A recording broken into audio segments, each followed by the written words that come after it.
Doctors confirmed that a former Russian spy fighting for his life in a London hospital has been poisoned. Alexander Litvinenko, a fierce critic of President Putin, became ill shortly after meeting a contact in a London restaurant. Police checked his home and 2 other locations in London. All showed traces of the substance polonium-210. Vladimir Putin and the Kremlin have been implicated in numerous cases of poisoning over the past 20 years. Anybody who crosses him ends up dead, in jail, or in exile. Он просто шпион, предатель Родины. И мы все знаем, какова цена за противостояние путинскому режиму. The Russians are masters in the art of handling poison and have turned it into a strategic weapon. Они не взымали действия, потому что правительства в Европе, в Англии менялись, и каждый вновь приходящий лидер хотел выстроить свои отношения с Путиным. In each case, just a few grams of poison fuel a tug of war between the West and Russia.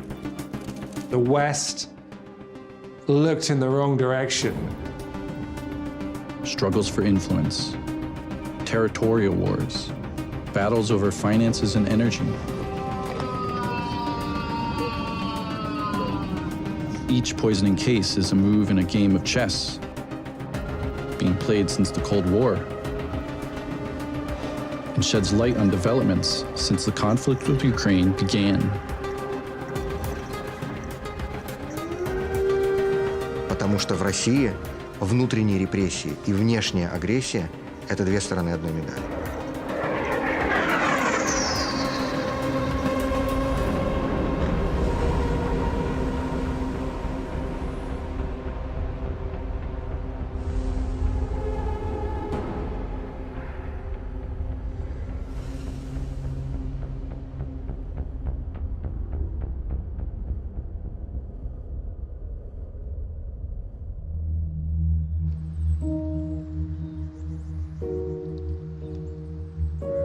This is the story of a murderous power and the ghosts it leaves in its wake. For more than 20 years, Vladimir Putin has sown death and feasted on our weaknesses. Poisoning, espionage, corruption. The West has chosen to look the other way every time. This is also our story. Accomplices, witnesses, culprits and heroes, all linked by Russian venom. Я всегда для себя понимала, что я не борюсь против. Я понимала, что я борюсь за имя своего мужа, Александра Литвиненко. За правду. И для меня даже было это важно, что я борюсь за свою страну, в которой я родилась, за Россию. Мой муж Александр Литвиненко был отравлен радиоактивным полонием в 2006 году в Лондоне, когда весь мир был достаточно комфортно ощущал себя с Путиным. Я, конечно, в первую очередь хотела узнать, кто его убил. И я никогда не думала, что я займу какую-то активную позицию, что мне придется это добиваться таким трудом.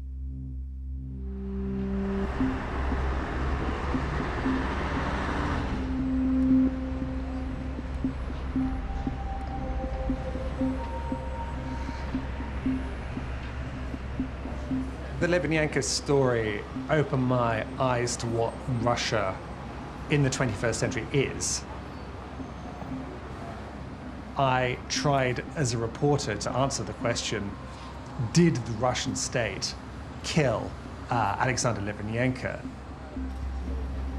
As a result, I found myself dragged into a kind of weird, dark spy thriller with strange plotting, with break-ins at our family apartment, with bugging, surveillance, and harassment, actually, from the Kremlin and its spy agencies. And this all finished 3.5, 4 years later with me being kicked out of the country. What's become clear with Litvinenko was that Putin was prepared to defy international opinion, to break the law, and take us back into a kind of dark world. Not quite the Cold War, but not far off. In this war, Vladimir Putin sees enemies everywhere, including in the most daring capitalists who come with the best intentions to do business. Vladimir Putin will never let me go. He'll never forget me. Because what I've done is unforgivable in his mind. In 1989, which was the year the Berlin Wall came down, and I had an epiphany, which is that if my grandfather was the biggest communist in America, I'm going to become the biggest capitalist in Eastern Europe. And then I moved to Moscow, and in 1996, I set up an investment fund to invest in the Russian stock market. Started relatively small, and then I eventually grew to become the largest foreign investor in Russia with about $4.5 billion of money under management. It was a crazy time. There was democracy, there was free press, there was all sorts of vibrant civil society, there was very profitable markets. It was also set up so quickly with so little thought that it left almost everybody in a very bad state. Average life expectancy of Russian dropped dramatically because there was no money for healthcare, no money for schools. President Yeltsin, who was considered a Democrat, did a corrupt deal with the devil. 22 oligarchs controlled 40% of the country. Oligarchs were stealing all the money in exchange for those oligarchs using their money to keep him in power. At the time, the collusion of power and money didn't scare William Browder away. The American banker believed he could keep his position in the Far East. Sergei Pugachev made the same mistake, even though the Russian businessman had a careful hand in choosing Boris Yeltsin's successor. С Путиным меня связывает очень долгая временная связь, с начала 90-х. Меня связывают с ним близкие отношения, в том смысле, что мы общались с семьями, дети одногодки, дружили. Ну да, политика. Это, собственно, с моей подачи, в общем, Ельцин делает Путина преемником. В этот период Путин является директором Федеральной службы безопасности, то есть преемника КГБ. То есть, собственно, это позволило сделать выбор. Был использован Владимир Путин для усиления позиции Кремля. Это вот вроде странно, но просто я настолько хорошо его знаю, что когда он говорит по телевизору, в общем, я же лично с ним на сегодняшний день не общаюсь, то есть я это понимаю, что он имеет в виду, то есть о чем он в этот момент думает. То есть просто для меня это понятно. И в общем, я не шокирован тем, что происходит. Litvinenko's specialism inside the FSB was organized crime. In particular, drugs. It was a very lucrative industry, and the reason it works is because people at the top of the FSB essentially protected it. The bosses, the generals, were working closely with drug lords and with other criminals. Litvinenko complained to the top. He was told to shut up. He carried on complaining. When he met Vladimir Putin, Встреча была недолгой, явно не было никакого контакта, никакого желания даже контактировать. Телефон наш домашний после этой встречи был поставлен на контроль. Мне кажется, он понял, что за ним тоже стали смотреть, следить. Я боялась. Когда мне Саша сказал, что он будет публично выступать, и о чем он будет говорить, я сказала, ну, вообще-то это как-то страшно даже, что вот так вот ты выйдешь и все это скажешь.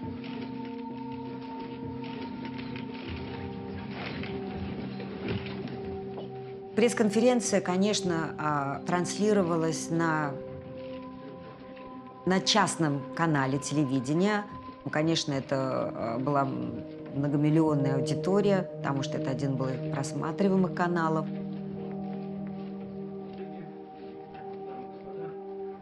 А Саша был с открытым лицом и выглядел так, что он лидер этой команды. В последние годы органы ФСБ стали использоваться отдельными должностными лицами не в конституционных целях безопасности государства и личности, а в своих частных политических и меркантильных целях. Для сведения счетов с неугодными лицами, для выполнения частных политических и криминальных заказов за определенную плату, а иногда и просто инструментом для зарабатывания денег. Хотим сразу сделать акцент на том, что мы не противники ФСБ и нынешнего руководителя Владимира Путина, как это стремятся преподнести наши оппоненты. Когда Саша вернулся после пресс-конференции, он был, конечно же, возбужден, эмоционально. И я сказала, и что дальше? Он говорит, ну вообще-то, говорит, теперь они либо меня арестуют, либо убьют. He decided to fly to London. He booked tickets from London back to Georgia, but at London, instead of going through the transit zone, he went to exit, presented himself as a kind of KGB officer who wanted to defect. And then, of course, was given sanctuary and asylum in the UK. But in fact, even if you fled abroad, that did not mean that you were safe. Rather the reverse. Alexander Litvinenko has entered a deadly battle. He wants to expose the true face of Vladimir Putin, the former KGB agent whose methods haven't changed. The Russian opposition follows suit. The bloody pact between power, money, and the secret services must be denounced. Меня зовут Владимир Карамурза. Я российский политик, по образованию историк, по профессии журналист, но в политике уже больше 20 лет. Всегда идут дискуссии между историками о роли и важности личности. То есть насколько важны какие-то общие исторические закономерности, а насколько играют роль конкретные личности. Я могу сказать, что для меня, в моем случае, конечно, роль личности была абсолютно решающей.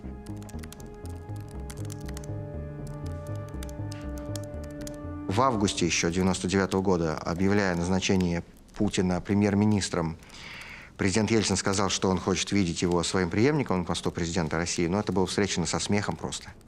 А потом случилось то, что случилось. Были взрывы домов ночью в Москве, в Волгодонске, в Буйнакске. Жилые дома, где спали люди, были взорваны. Погибли люди, погибли дети, сотни людей. Но официально это все свалили на чеченских террористов, неназванных. Мы будем преследовать террористов везде. В аэропорту. Значит, вы уж меня извините, в туалете поймаем, мы и в сортире их замочим, в конце концов. Все, вопрос закрыт окончательно. Началась вторая война в Чечне. И, собственно говоря, именно на волне вот этой второй чеченской войны Владимир Путин совершил свой просто сногсшибательный политический взлет. И всего за несколько месяцев его рейтинг в 2%, который был на момент начала осени 1999 года, вырос там до 40-50%, необходимых для победы на президентских выборах. То буквально в первый год своего президентства Путин вернул музыку сталинского, советского гимна в качестве государственного гимна Российской Федерации.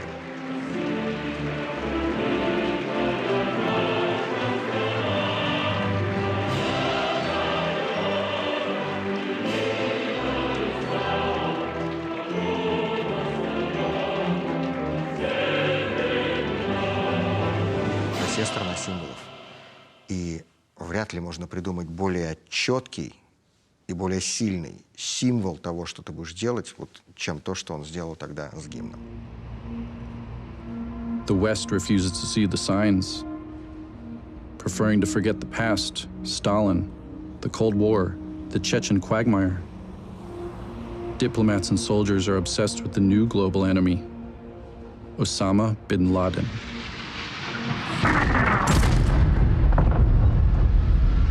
Vladimir Putin played with the West's fear of terrorism quite successfully, particularly at the beginning. He said to Bush and to Blair, I am dealing with bad guys, I'm dealing with terrorists, you've had 9/11. We are brothers, we are co-strugglers in this fight. Mr. President, I appreciate your leadership. I appreciate your vision. The West was distracted with the specter of Islamist terrorism. But actually, the big geopolitical threats to the West during this period were rising Russia. The West looked in the wrong direction.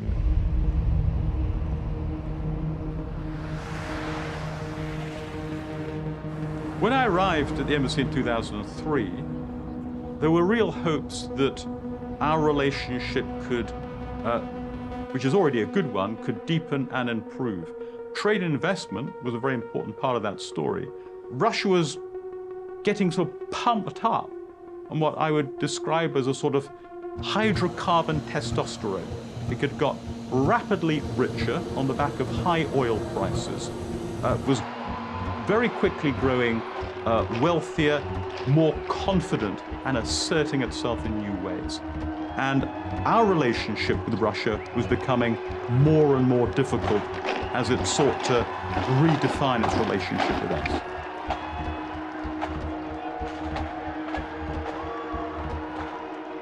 We felt very quickly the role of the state begin to return to a position of growing dominance in Russia. 1 год и 21 день. Самый короткий срок жизни российского федерального телеканала. Под названием ТВС он вещал до 22 июня 2003 года. Телеканал создавался как не принадлежащий ни государству, ни телемагнату. К лету 2003 года были уничтожены все независимые телевизионные каналы, и государство восстановило полную монополию на телевизионное вещание. В октябре 2003 года был арестован Михаил Ходорковский, нефтяной магнат. И на следующий день все государственные телеканалы показали Михаила Ходорковского сидящим в клетке в зале Московского суда. Самый богатый человек России, сидящий в клетке. Очень четкий сигнал всему российскому бизнес-сообществу, что если вы будете вести себя как он, с вами произойдет то же самое. And then he was found guilty and sentenced to 10 years in jail. And the rest of the oligarchs of Russia said, Vladimir, what do we have to do to make sure we don't sit in jail? And Putin said, very simple, 50%. Not 50% for the Russian government or 50% for the presidential administration of Russia, but 50% for Vladimir Putin personally. And at that moment in time, Putin became the richest man in the world. And at that moment in time, my interests were no longer aligned with Putin's. И Путин уже открыто, очень быстро говорит, что вот все, что у вас есть, это и так все мое. То есть неважно, на кого оно записано. Мне вообще не интересно, у кого акции. Офшоры, там, BVI, панамские компании. Мне вообще наплевать. Вот это все, оно и так мое. What I've discovered over a period of time is that absolute power corrupts absolutely. Gazprom was the largest company in Russia and the largest oil and gas company in the world. I owned shares of Gazprom. They were making no money. And the question was, why were they making no money? They had all sorts of different schemes for stealing money. They were asset stripping. They were selling themselves goods at below market prices. They were paying inflated prices to buy machinery and capital expenditures. And they were stealing billions and billions of dollars at the company. And so I made it my mission to try to stop the stealing. But in Russia, the police, the regulators, the politicians, they were all corrupt.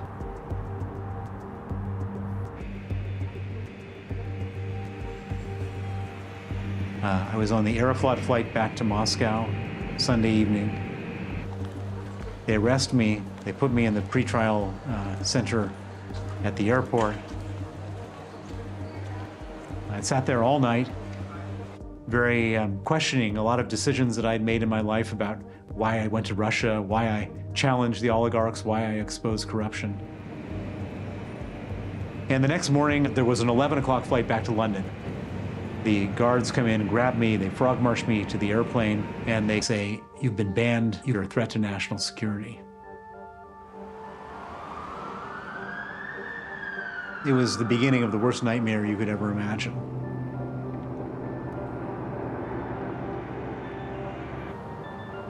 The sudden ousting of William Browder doesn't set off any alarms.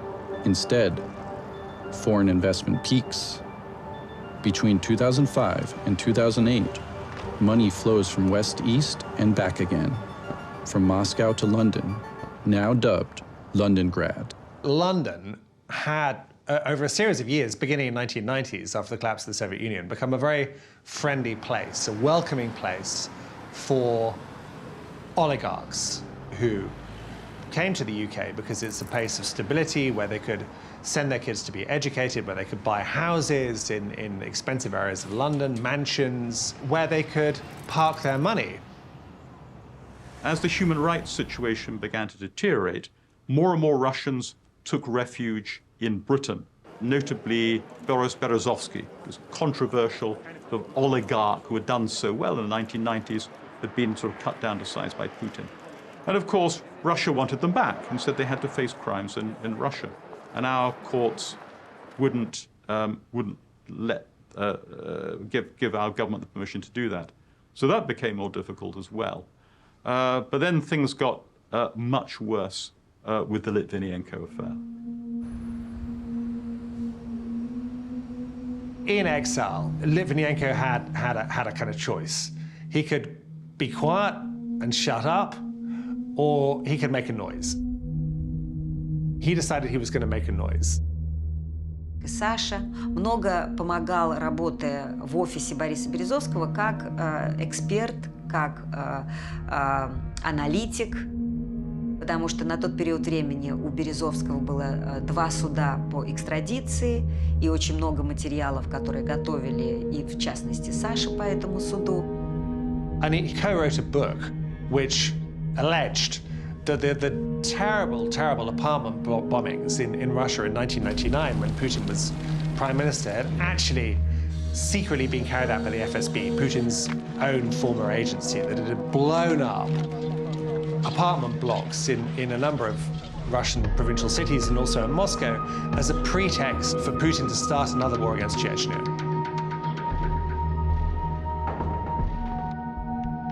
So this put Litvinenko on a direct collision path with Putin. Почему-то все время чувствовала себя с Сашей вместе в безопасности. Я думаю, что даже не столько я, сколько сам Саша начал ощущать серьезную тревогу с лета 2006 года, когда в России были приняты законы по возможности участия российских спецслужб на территории других государств против, как они называли, экстремистов. И Саша считал, что это серьезная угроза, и он верил в то, что существуют даже так называемые списки людей, но он не думал, что он первый в этом списке. Litvinenko got a whole series of warnings that his activities in London were infuriating power in Moscow. So he got threats on the phone from former colleagues. You think you're safe in the UK? Remember what happened to Trotsky. He was in Mexico and someone put an ice pick through his head. Someone else, another Russian, turned up at his front door and set fire to it. Alexander Litvinenko's solicitor wrote to the British Home Office, at the time this was the government of Tony Blair, saying, look, my client is being persecuted by the Russian embassy. Can you do something to help him? And the answer was no. The British state did not comprehend what Vladimir Putin's regime was capable of.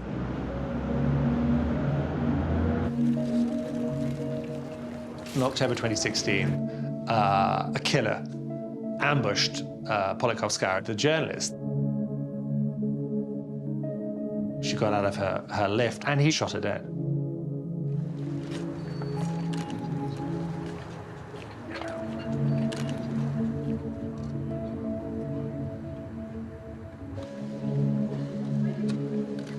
Litvinenko was quite close friends with Anna Politkovskaya. They would talk, they would swap news, gossip, information, intelligence.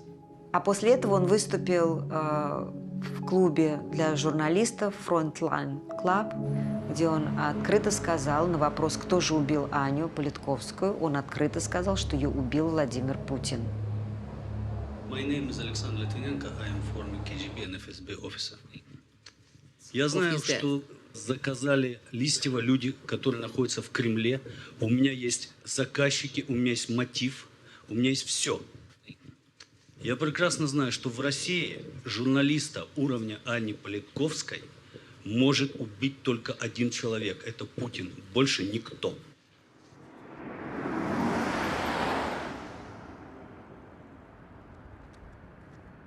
Первое ноября, во-первых, для нас значимый день. Это была очередная годовщина нашей, как мы оказались в Англии, как началась наша новая жизнь. И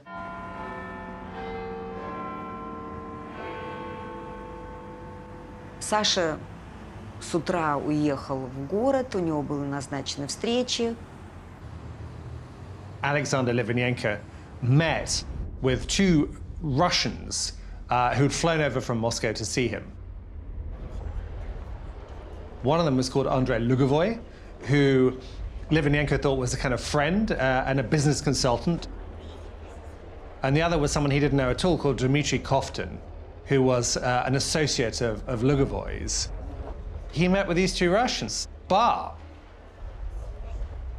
there was a white ceramic pot on the table already, and Lugovoy suggested that Litvinenko have some green tea.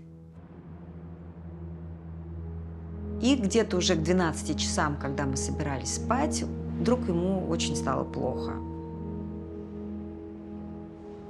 Я ему еще сказала, что ты ел, что такого ты мог съесть, потому что все, что мы ужинали, мы ели вместе, и у меня нет никаких проблем.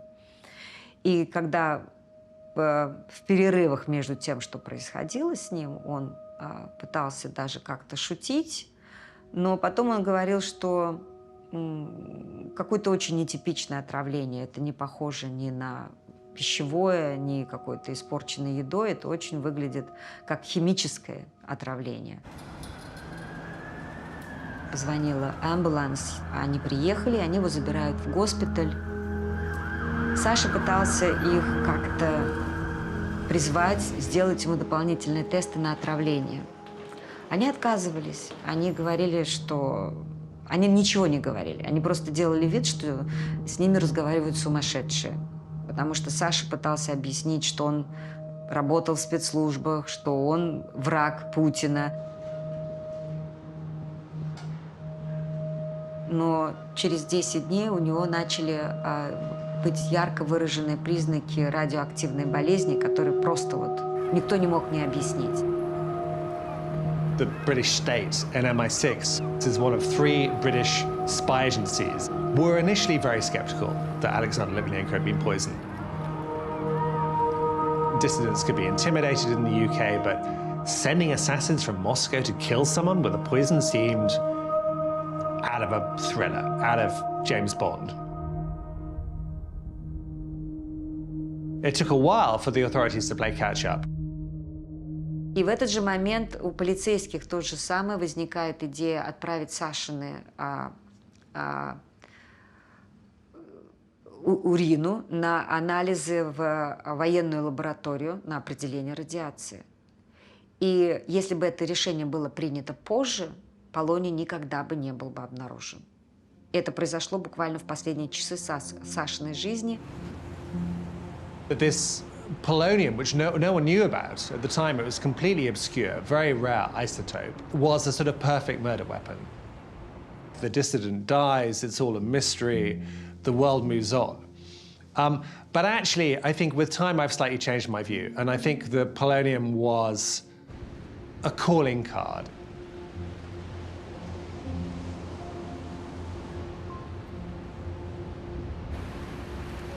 You may succeed in silencing me, but that silence comes at a price. You may succeed in silencing one man, but the howl of protest from around the world will reverberate, Mr. Putin, in your ears for the rest of your life.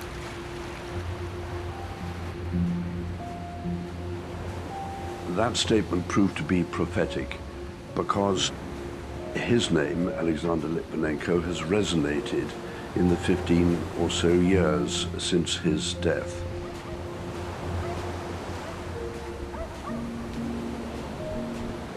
I am Robert Owen. I'm a retired High Court judge. I had a very caseload of criminal cases and of civil cases, but nothing quite on the scale or interest as the inquiry into Alexander Litvinenko.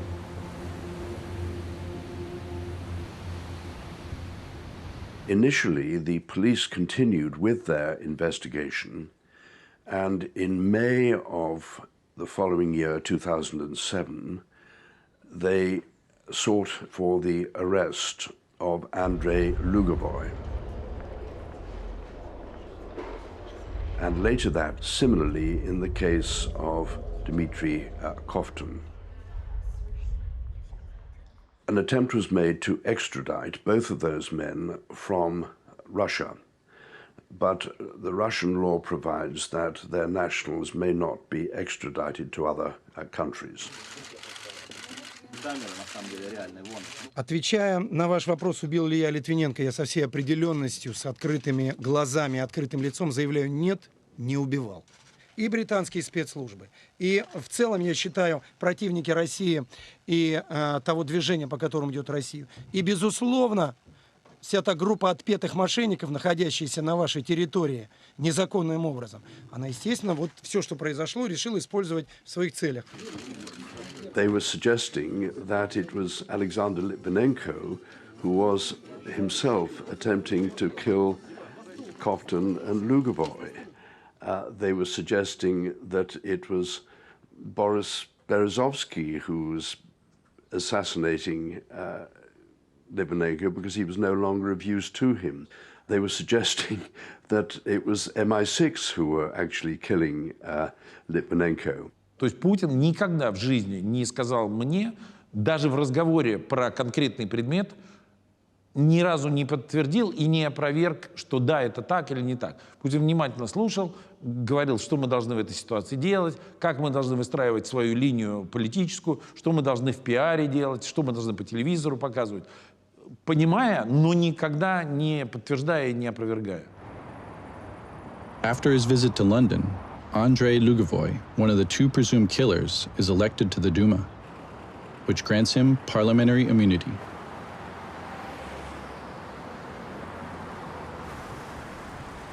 Vladimir Putin cultivates confusion and skillfully exploits the division between Westerners.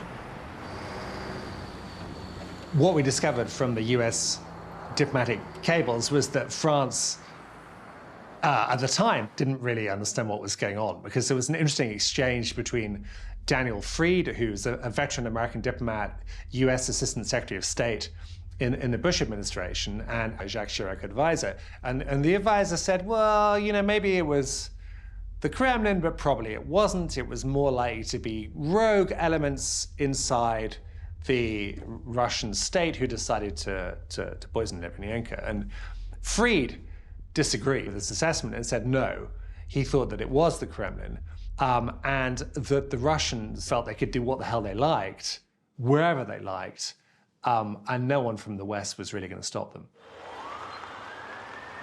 Our embassy in the center of Moscow began to be picketed.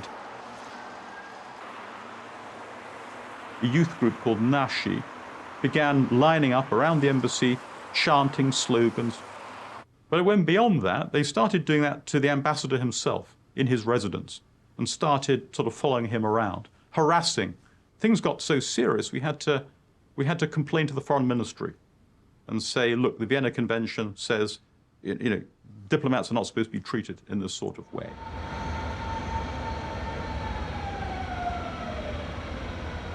At the time, I was out on a regional visit And I was in an eastern Siberian town called Chita. I was walking back to my hotel one evening, and I was set upon by a couple of very big and very scary young people, and they attacked me, beat me up, and I had to be flown back to the UK.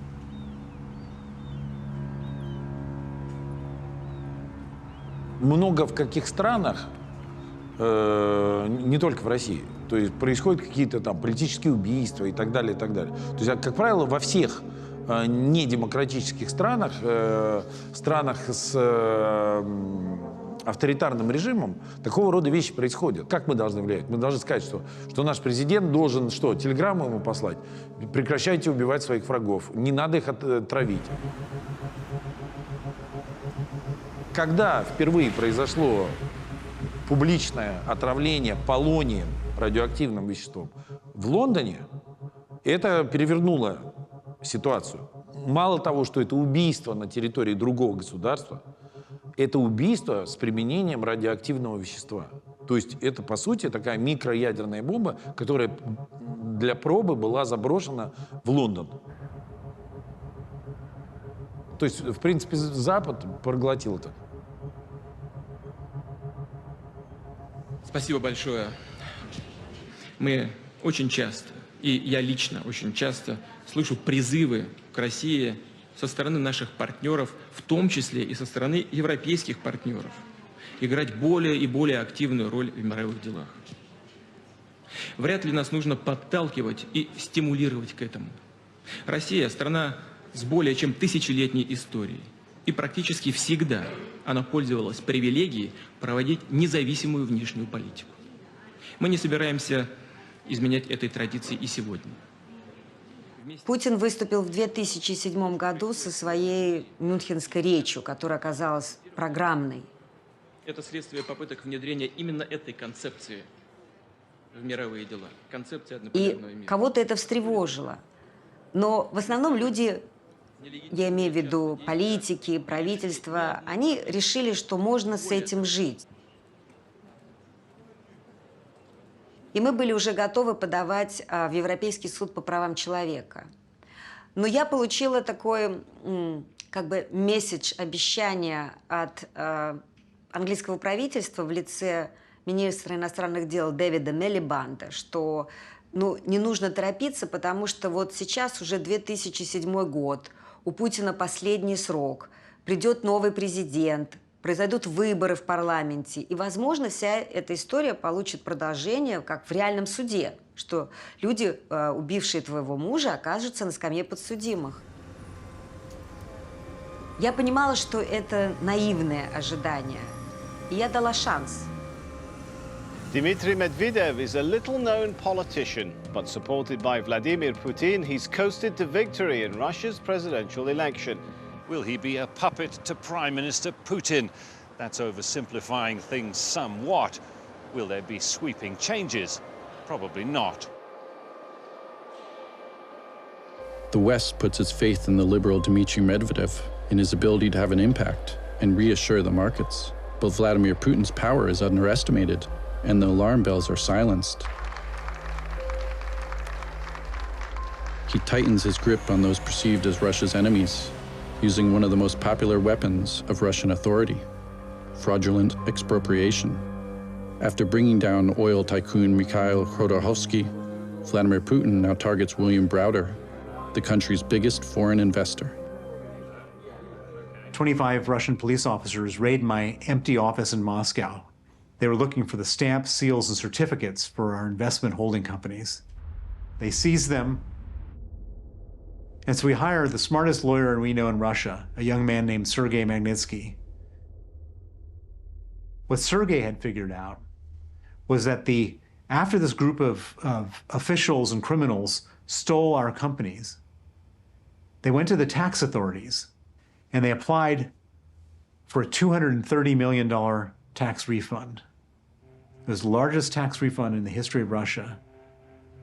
And it was approved and paid out the next day on Christmas Eve. And so we wrote criminal complaints to the head of every law enforcement agency in Russia. explaining the story. And then we waited for the good guys to get the bad guys. 5 weeks after Sergei testified against the police officers, the same police officers he testified against came to his home on the 24th of November, 2008, arrested him. They put him in cells with 14 inmates and 8 beds, and left the lights on 24 hours a day to impose sleep deprivation. No toilet, just a hole in the floor where the sewage would bubble up. He went into a terrible downward spiral. He was in constant agonizing pain. He lost 20 kilos, and November 16, 2009, he went into critical condition. On that night, instead of putting him in the emergency room, they put him in an isolation cell, and 8 riot guards with rubber batons beat him until he died. He was 37 years old.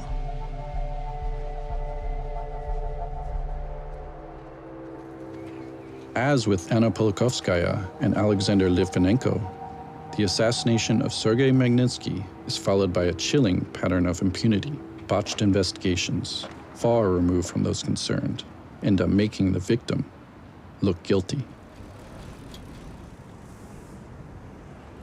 И в 2011 году мы подали на инквест. Инквест – это форма правосудия в Англии, позволяющая видеть все документы, собранные в ходе расследования, в форме такого вот дознания. The documents had by this time been disclosed to my team, and it became apparent from those documents, not yet in the public domain, that there was a prima facie case of Russian state involvement in the killing of Alexander Litvinenko.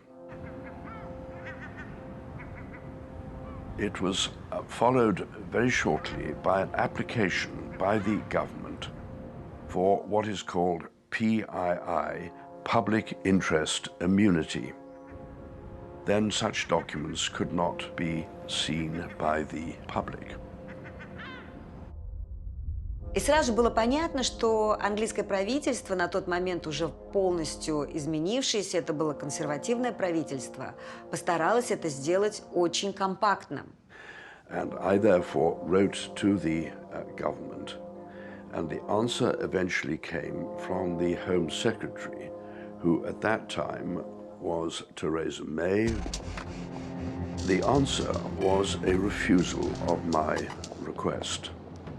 In her letter, the Home Secretary said that, and I quote, "Finally, it is true that international relations have been a factor in the government's decision-making."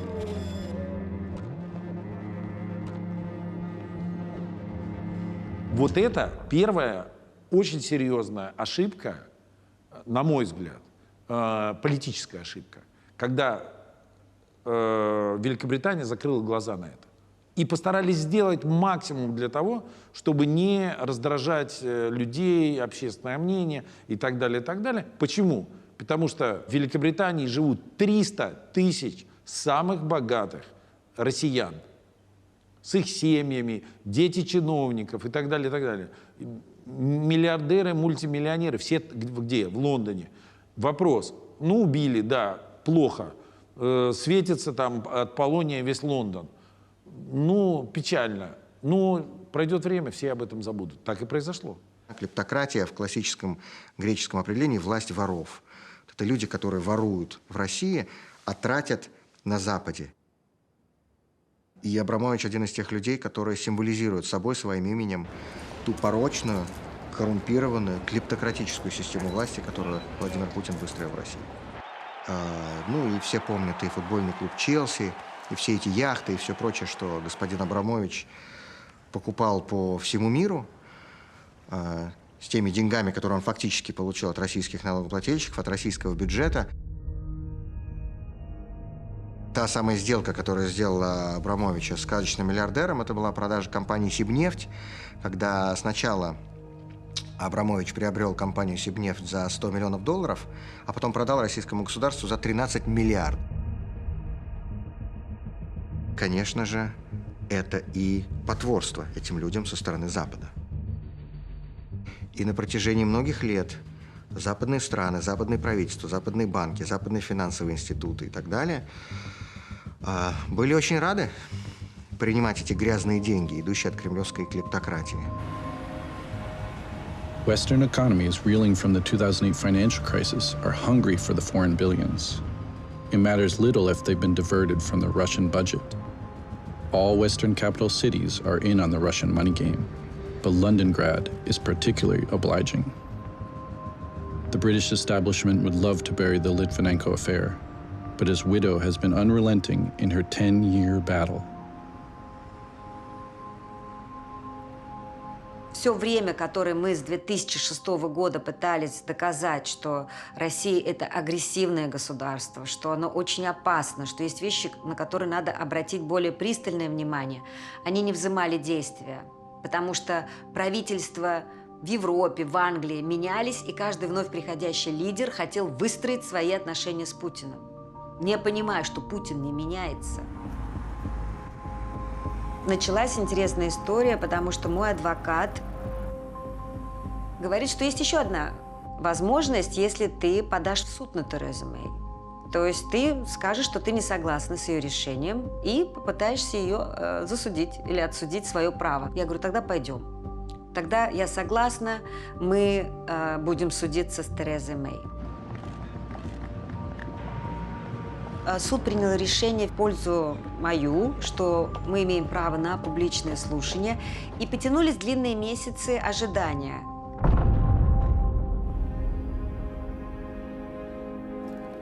И вдруг происходит сбитие еще малазийского Боинга.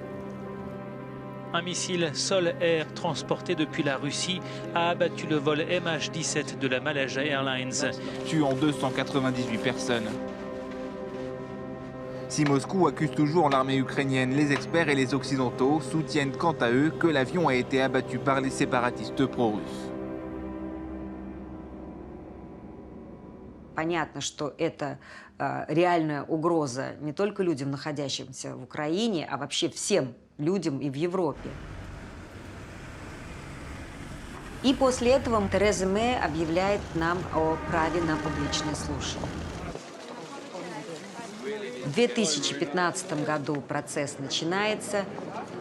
Я уже не знала, как это закончится, но сам факт, то, что процесс пошел, это было так важно, потому что я делала это для того, что все эти годы голос моего мужа, Саши, Александра Литвиненко, звучал.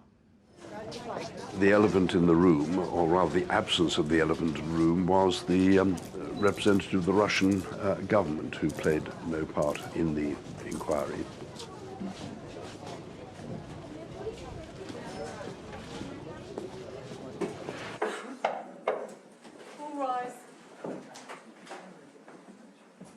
Two police officers in particular went on a visit to Moscow. They were able to sit in on interviews with both Dmitry Kovtun and Andrei Lugovoy. They were promised a tape recording of the interview, in particular with Lugovoy, were given a tape apparently containing that recording, but surprise, surprise, when they returned to the United Kingdom, they discovered that that tape was blank. Another chilling piece of evidence was a T-shirt that was given to Berezovsky by Lugovoy, and the T-shirt is printed on one side polonium-210, and on the other side, nuclear death is knocking your door. We can speculate about what Robert Owen saw in secret. The judge took evidence from the secret state, you might call it, private, privileged communications between the Russian embassy, perhaps in London and Moscow. There may be email material, there may be stuff collected from sources inside Moscow. It affected his final judgment because we were expecting something kind of mild. I was always very much alive to the fact that the government has to deal with foreign governments and has to deal with the Russian government. And I respect that, but that is in the political arena. I have further concluded that the FSB operation to kill Mr. Litvinenko was probably approved by Mr. Patrushev, then head of the FSB, and also by President Putin. Я думаю, публичные слушания были очень важны для всех, потому что для многих уже не было никаких сомнений, что за этим стоит российское государство, что Ковтун и Луговой являлись убийцами, что они действительно убили. Но то, что прозвучало в результате в конце имя Путина и Патрушева, директора ФСБ, это было очень важно, потому что никогда до этого нигде Путин не был в официальных таких рамках назван как человеком, который мог стоять за преступлением. Для Путина это просто. То есть он говорит, там, бывшие там, сотрудники, которые предают, их надо убивать. Ну и дальше что? Я такую тайну, сейчас я вам расскажу. Ну, правильно, Путин сейчас скажет, конечно, да, я бы сейчас его второй раз убил. Просто не полонием, а мы бы ему по башке трубой дали. Просто полонием ошиблись. Вот это, да, вот единственная ошибка. Не то, что убили, ошиблись. It was the clearest illustration of the true nature of the Russian state under its current presidency. I think it is of relevance to what is happening now.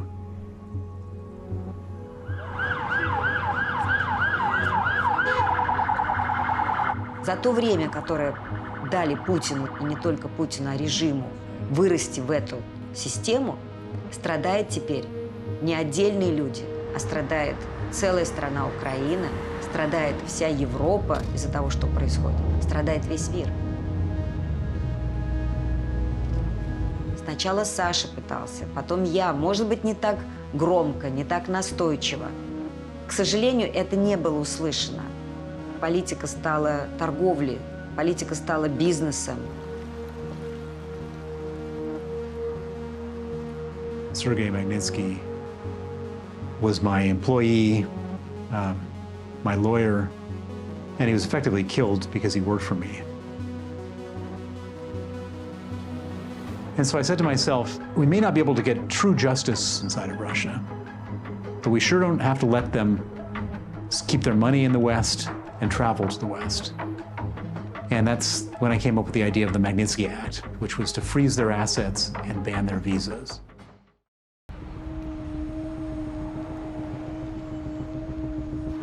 This is a mysterious and even frightening case. This morning, that former Russian spy and his daughter remain in critical condition at an English hospital after being struck down Sunday by what authorities now believe was some kind of poison. Vladimir Putin and the Kremlin have been implicated in numerous cases of poisoning over the past 20 years. For Putin, it's a way to send a message to others.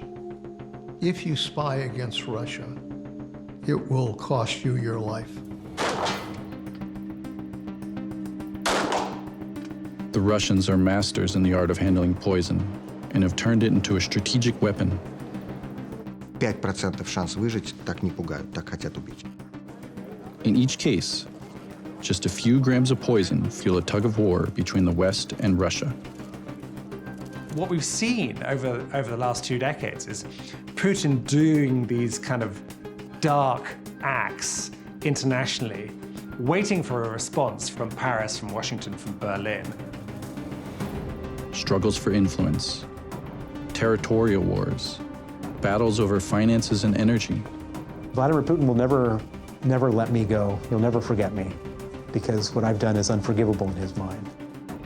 Each poisoning case is a move in a game of chess, being played since the Cold War, and sheds light on developments since the conflict with Ukraine began. I'll never forget the members of my staff who were involved with Russia kept coming in and telling me, don't trust them. Do not trust the Russians.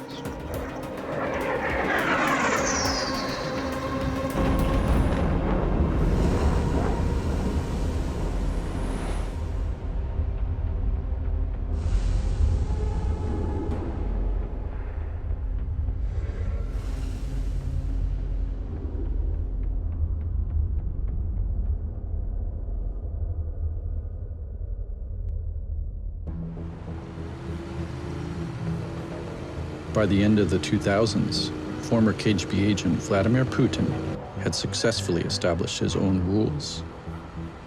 He handles problems his way, with zero tolerance for criticism. A master of diversion, he is an ally in the war on terrorism. His duplicity works.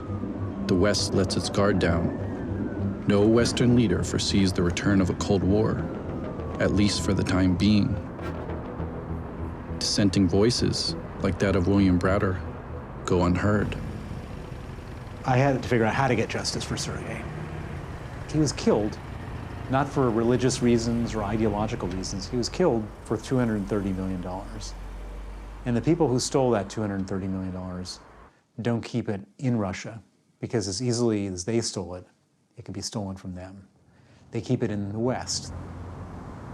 And when I went to Washington in the spring of 2010, I thought it would be pretty easy to convince people that something should be done in a case like this. And what I discovered was that when President Obama came into power, he had created something called the Russian Reset. I wanted to present you with a little gift which represents what President Obama and Vice President Biden and I have been saying. And that is, we want to reset our relationship. And let's do it together. So we will do it together, okay? We worked hard to get the right Russian word. Do you think we got it? You get it wrong. I got it wrong. It should be перезагрузка. And this says перегрузка, which means overcharged. Well, we won't let you do that to us, I promise. Okay, thank you very much. Thank you so much. He was really keen on signing a nuclear weapons agreement because he had been awarded the Nobel Prize right before he was president for declaring that he wanted nuclear weapons to be eliminated.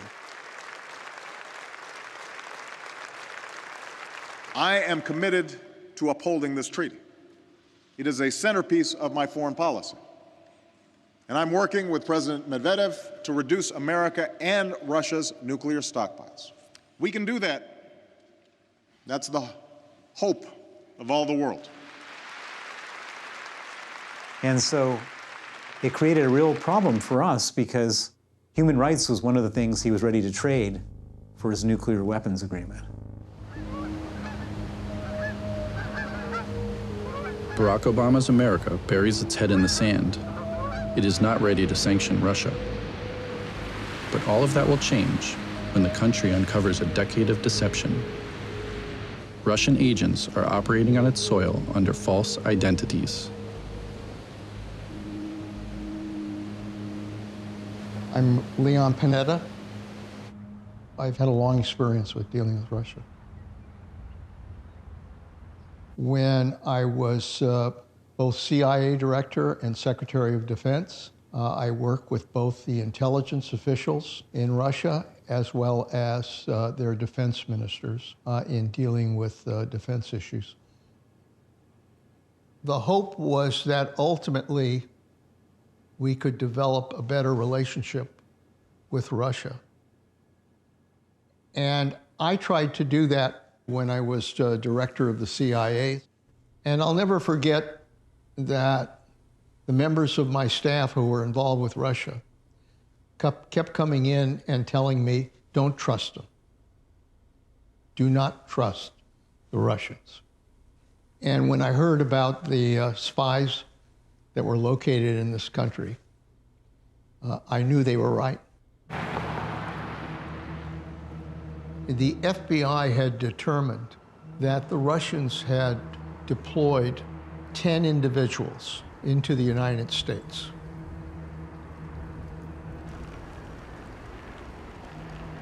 They had used an approach that I think goes back to the KGB, where you place an individual in a country and that person assumes a different identity, becomes part of a community, establishes credibility within that community. They were married, they had children, their children were in local schools, They were members of community organizations. Some were teachers. They had really done a very good job of developing a very effective cover. We had tapes of them being paid by Russian individuals. A lot of them came out of the embassy or consulates that the Russians had.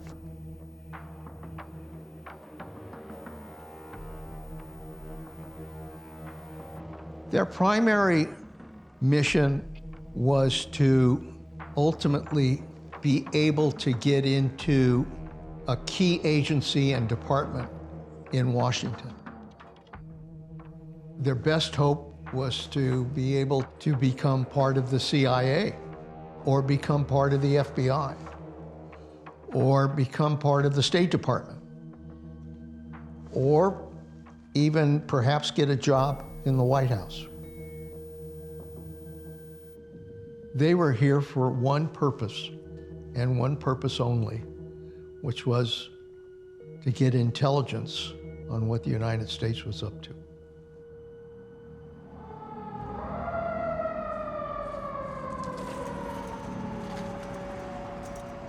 The biggest challenge was that one of the individuals that was a spy was planning on returning to Russia.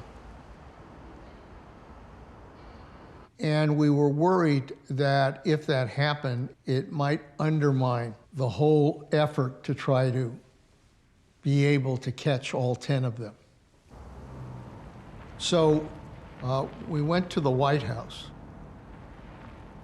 This was taking place at a time when President Obama and President Medvedev, who was head of Russia, were planning a summit to basically talk about important issues between the United States and Russia. The concern that was raised was that it could prove embarrassing, both to Medvedev as well as to the president. And so the decision was that we would allow President Obama and Medvedev to meet.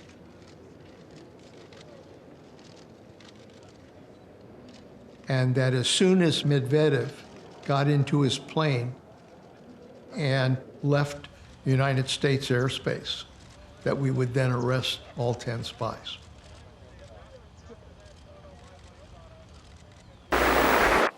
Ten Russian intelligence officers have been arrested, allegedly for spying on the U.S.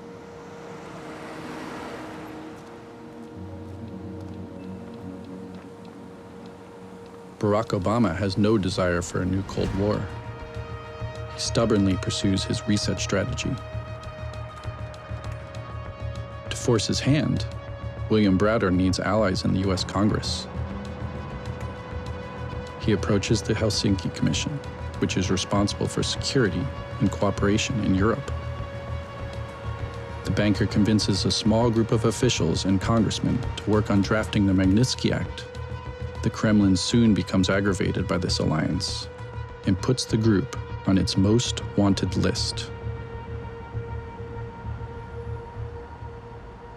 I like to call Putin's 11, because there were 11 of us. American officials or former officials wanted by Russia for being part of a transnational criminal group.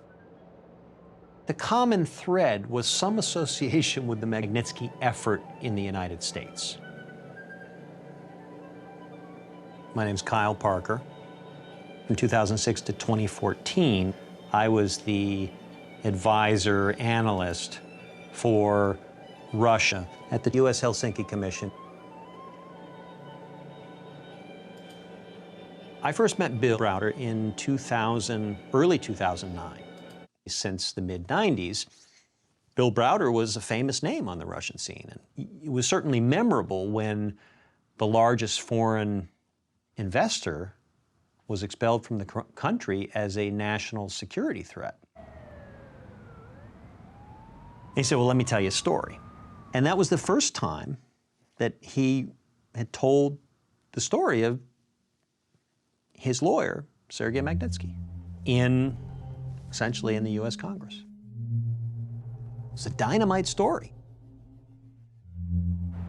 And I then spent the next couple months trying to dig dirt on the story, to sort of exposing any gaps in the facts or the logic. And I talked to whoever I could talk to, and anybody who I thought might be able to give me some compromise, some dirt on Bill Browder. And in the end, the story checked out. And not only did it check out, what I heard from a lot of the people I spoke to, and especially my own government, was that it's actually worse than he's telling you.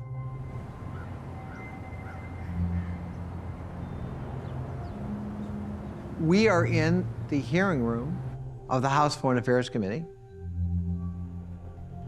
a room of history that has changed the course of the relationship between the United States and Russia and between the West and Russia, in terms of saying to Vladimir Putin, we will not accept your kind of behavior with impunity.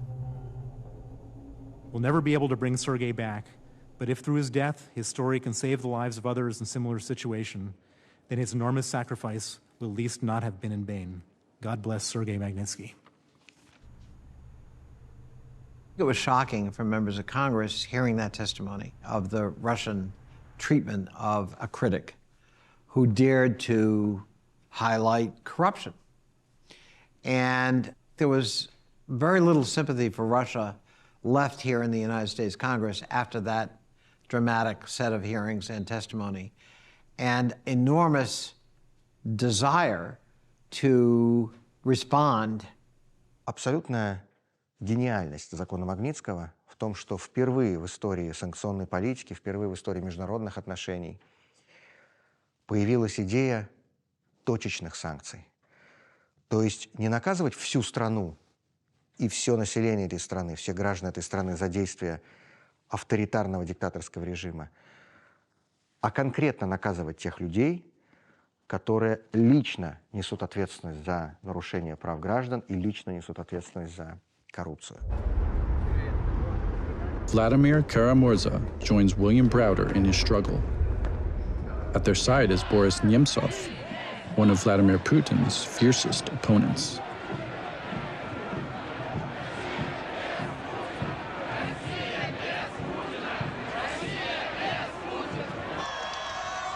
After so many years of being brushed aside with batons, the two hope the Magnitsky Act will be a chance to strike back.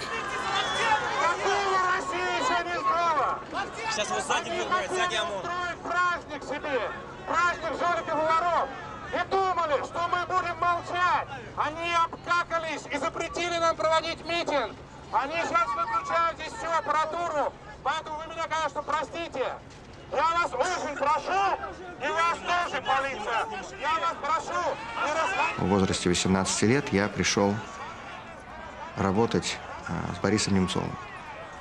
Борис Немцов стал самым заметным, самым ярким, самым сильным лидером политической оппозиции путинскому режиму, и он стал олицетворять движение за свободную, современную, нормальную европейскую Россию против всего того, что представлял собой путинский режим. Ну и, конечно, наверное, то, что Кремль считал наиболее опасным в том, что делал Борис Немцов, это его абсолютно ключевая роль в принятии закона Магнитского. Мы вместе с Борисом Немцовым провели десятки встреч с конгрессменами, с сенаторами. По поводу Билла Браудера, он всю свою жизнь посвятил поиску вот этой ответственности для тех людей, которые убили Сергея Магнитского. Но для нас, для представителей российской оппозиции, для представителей российского гражданского общества, было важно, чтобы этот закон имел более широкий характер, который распространял действия этих персональных санкций на всех нарушителей прав человека в России, а не только на фигурантов дела Магнитского. Надо ввести санкции против негодяев, Список этих лиц, как хотите его называйте, вот списком присутствующих там или списком Немцова, как угодно. Вот, список этих лиц должен начаться с фамилии Путин.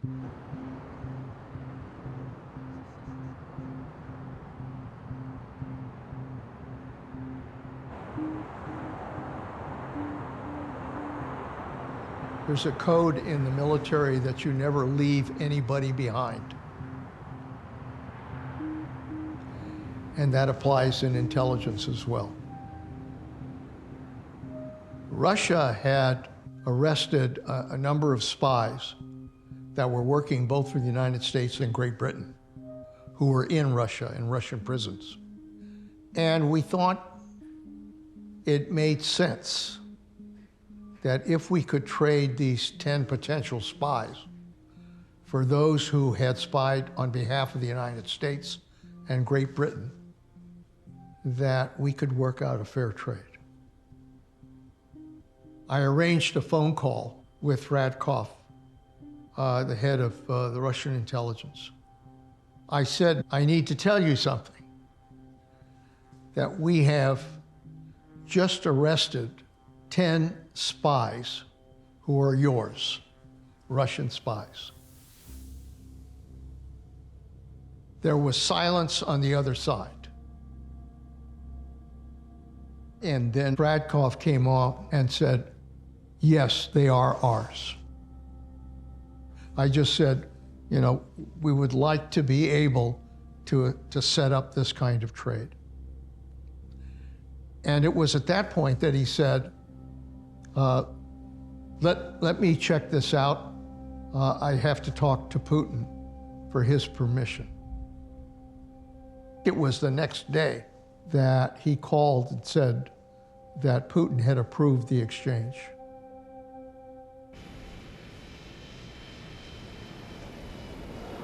Our plane with the 10 Russian spies and their families landed in Vienna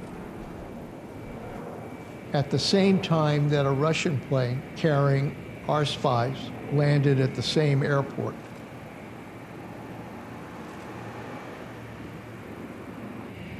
The Russian spies were delivered to the Russian plane, and our spies were delivered to our plane.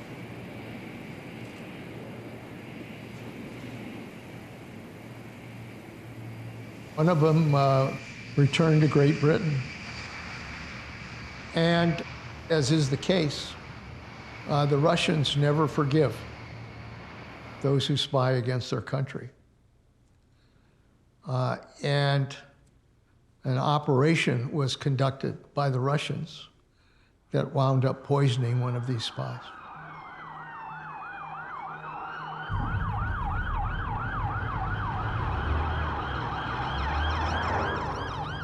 Vladimir Putin is ready to take risks that the Soviet leadership would not have been able or willing to take, that is more dangerous than the Cold War. I'm Mark Urban, I'm a journalist, and I had got quite interested in the idea of writing a book about espionage in the modern sense, and really the idea that things had become quite intense and difficult again between Russia and Western countries. In that context, Sergei Skripal was really good because he was somebody whose personal story was of having been an intelligence officer for the Soviet, then Russian state, having been turned by British intelligence to work for them, caught in a labor camp and then exchanged. So his story was a fascinating story. So I decided to try and find him, which wasn't that difficult because he was on the electoral list, that's the voter list, in southern England, in the city of Salisbury, which is where he'd settled after the exchange. None of us suspected that he was about to be poisoned a few months later.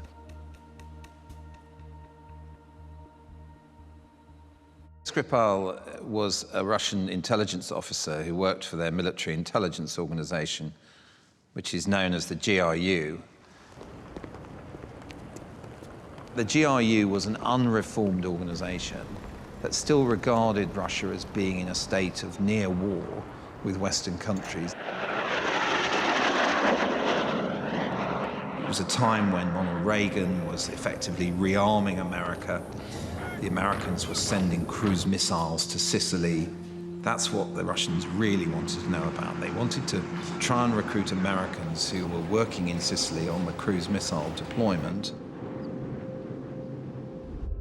And Sergei Skripal was one of those guys who was going to be working in embassies trying to recruit spies.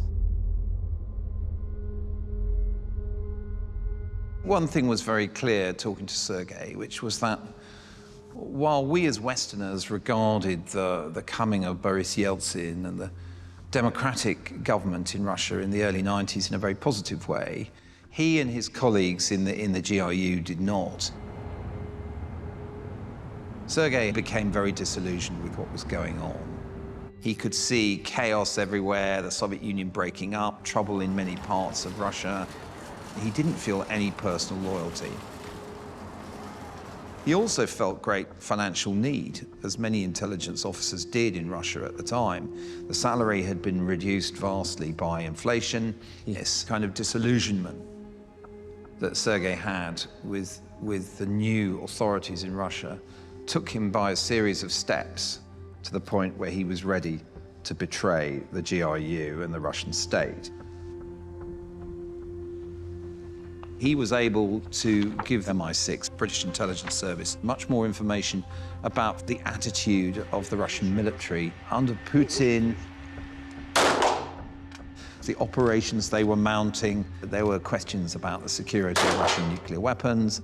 There were questions about chemical weapons, biological weapons. And when Sergei Skripal produced his own organogram or organizational structure of the GRU, with all of the names written in of all of the officers who headed the different directorates and directions and departments and sections of this labyrinthine organization, it caused absolute astonishment at MI6 headquarters. They hadn't had anybody in a position like that who was willing to remain in the GRU and provide information for decades. A high-ranking mole, Sergei Skripal, kept the British informed throughout Vladimir Putin's first term in office. Caught off guard, the former FSB boss launches a hunt. In Russian Secret Services lingo, the word for this is smash.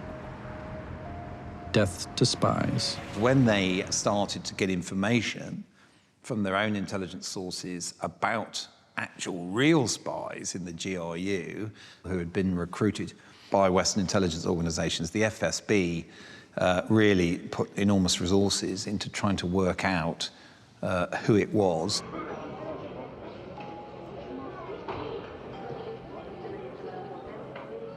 And that's what led them to start to do surveillance on Sergei Skripal. They followed him to a meeting with British intelligence officers in Turkey.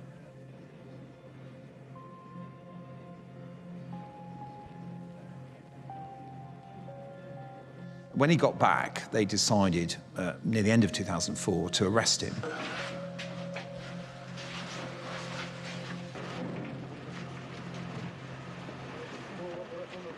Skripala Sergeя Викторовича признать виновным в совершении государственных измен, формах выдачи государственной тайны, представителям иностранной спецслужбы и шпионажа. And he was sentenced to a long sentence in a labor camp.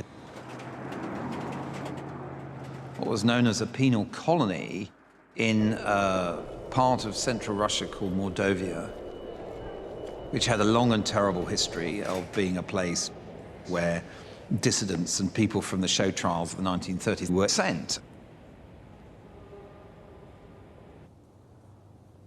After 5 years of imprisonment in Russia, Sergei Skripal is summoned by the director of the penal colony. He is free.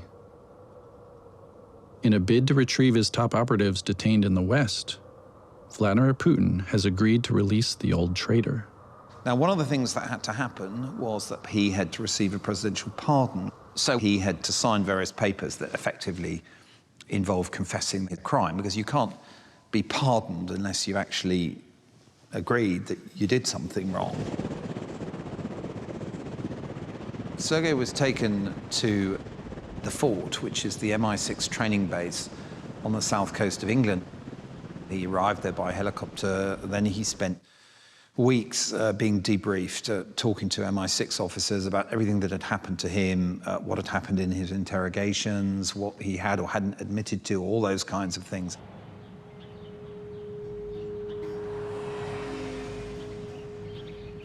And then after a few weeks of that, he was effectively free. He was in a little house in Salisbury in Wiltshire, trying to live a normal life. And it was agreed that his wife and kids should be able to join him. MI6 believed that the fact that Sergei had been pardoned in 2010 as part of his release by the Russian president meant that the Russians, taking their sort of legalistic and rather formal attitude to these things, had effectively forgiven him and wouldn't come after him. But obviously they were wrong. As Moscow plots its revenge, opponents Vladimir Kara-Murza and Boris Nemtsev increase their visits to Washington, together with William Browder.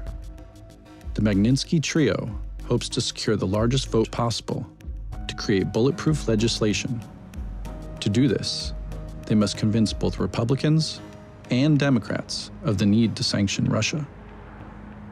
I got a list of all the Republicans, and I looked down the list, and there was one name that jumped right out of that list for me. He was the most powerful Republican in the Senate, and that was Senator John McCain of Arizona. John McCain had been tortured in a Vietnamese prison camp in the same way as Sergei was tortured in Russian prison. From that moment on, Senator McCain became my biggest ally in Washington. What is even more tragic is that the case of Mr. Magnitsky is only one of the most extreme examples of the broad and dramatic deterioration of rule of law in Russia, and its replacement with arbitrary and nearly unchecked state power, which is increasingly concentrated in the hands of one man, President Vladimir Putin. We had to work very careful in, I like to think of it, finding a dance partner. And so we built the co-sponsorship out in twos so that in both chambers, who tell me Russia can do better. A Democratic senator. And they urge us to move forward with the Magnitsky Accountability Act. We need to find a Republican partner. We in Congress are united in our support for those fighting for democracy and human rights in Russia. We found a Republican senator. Let's find another Democratic partner. Today is the 3rd anniversary of the death of Sergei Magnitsky, in whose honor Title IV of this bill is named. So that the outside world, the Obama administration, the press, the Russian government, were watching an effort that always had bipartisan support, that never could be dismissed as a partisan attack. Are there any senators in the chamber wishing to vote or to change their vote? The ayes are 92, the nays are 4. The bill is passed. The majority leader. Это было почти 90% голосов в Палате представителей и более 90% голосов в американском Сенате. И у Барака Обамы уже не оставалось никакого выбора после того, как с таким перевесом был принят закон. Понятно, что он вынужден был его подписать, и закон вступил в силу. I never expected the Magnitsky Act to pass. To get a U.S. law passed is like, less likely than winning the lottery. It's the first time in 35 years that the United States had a sanctions law against Russia. So I was stunned, but so was Vladimir Putin. I do remember how extremely agitated the Russians were, both here in Washington and in Moscow, to the idea of the Magnitsky Act, let alone its adoption. They reacted in a very hostile manner to that. Typical Russian denial that anything like this happened. And in fact, Magnitsky was not only not a victim, he was actually a perpetrator. He was corrupt himself and deserved all he got. And that we had no business interfering in what they construed as the sovereign internal affairs of Russia. We actually provided 282 names to the US government. Only about 50 of them have been sanctioned. And so there's still more work to be done. And what it means is that, particularly being sanctioned by the United States, is that you can't open a bank account anywhere in the world because no Western institution wants to be in violation of US Treasury sanctions. If you apply for a visa, into any place you really want to travel to, the visa officer is going to type in your name and see, wow, this person's on a human rights sanctions list. They're not going to give you a visa. So you're pretty much confined to Russia and confined, and if you have money offshore, you can't get access to it. And so it kind of ruins their lives, not in the way I'd like to ruin their lives. I'd like them to go to jail. That's a proper consequence for torture and murder. But it's better than nothing, which is what was available to us before.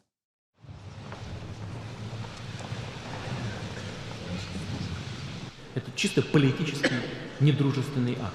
Мы, конечно, должны соответствующим образом реагировать, и Министерство иностранных дел сразу сказало об этом, что ответ будет. Но то, что Госдума взяла на себя эту инициативу, мне представляется абсолютно правильно.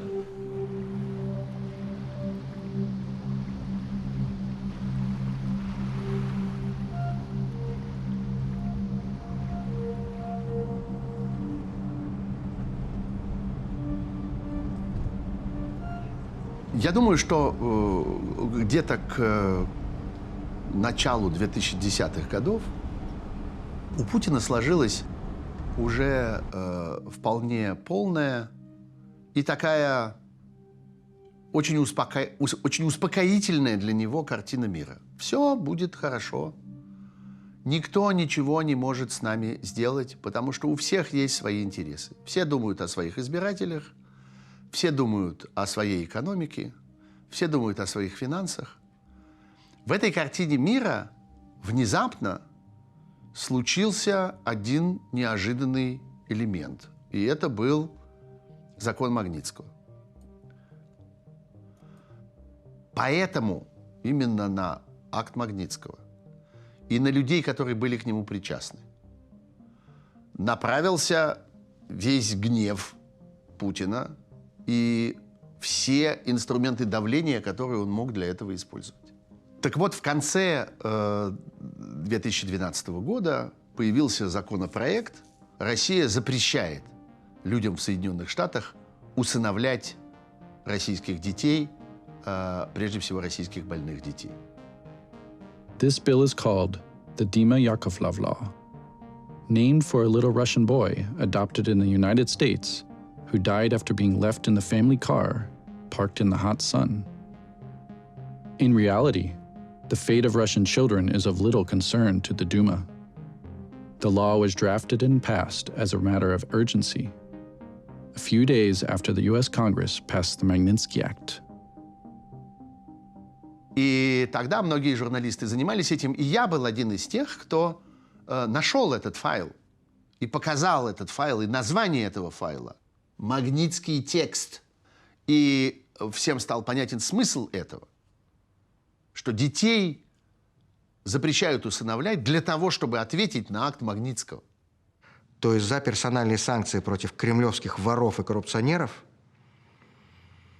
они отыгрались на российских детях. Dozens of American families hoping to adopt a child from Russia are devastated tonight. Seems like it's just really an offense on the children. And it's really using kids as a pawn in a political system. We would love for the Russian government to reconsider. After going after the American families who are adopting, they went after me. And Russia has been chasing me around the world, issuing Interpol arrest warrants, 8 warrants for my arrest through Interpol, trying to bring me back to Russia so they can kill me just like they killed Sergei Magnitsky. I've either found out about it in advance or I've been able to thwart it before I got into trouble. And so I've been lucky each time.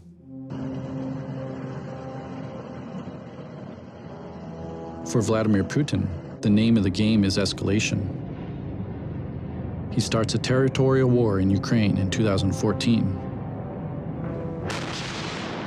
sending an unmarked army of mercenaries and soldiers to annex Crimea, and then attacking the Donbas region to prevent what he claims is the genocide of the Russian-speaking population. The Russian opposition springs into action. It's obvious to Boris Nemtsov the peace and security of the European continent are in jeopardy.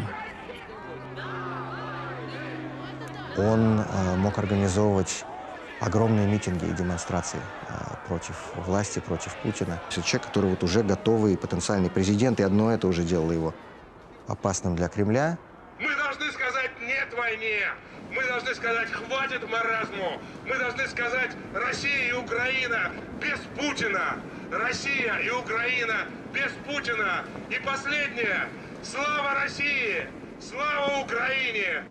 Кремль по-разному нейтрализовывал своих политических оппонентов. Кого-то покупали, кого-то запугивали, кого-то вынуждали уехать из страны, кого-то сажали. Бориса Немцова невозможно было ни купить, ни запугать, ни заставить замолчать каким-либо другим способом. И его заставили замолчать тем единственным способом, которым это было возможно сделать.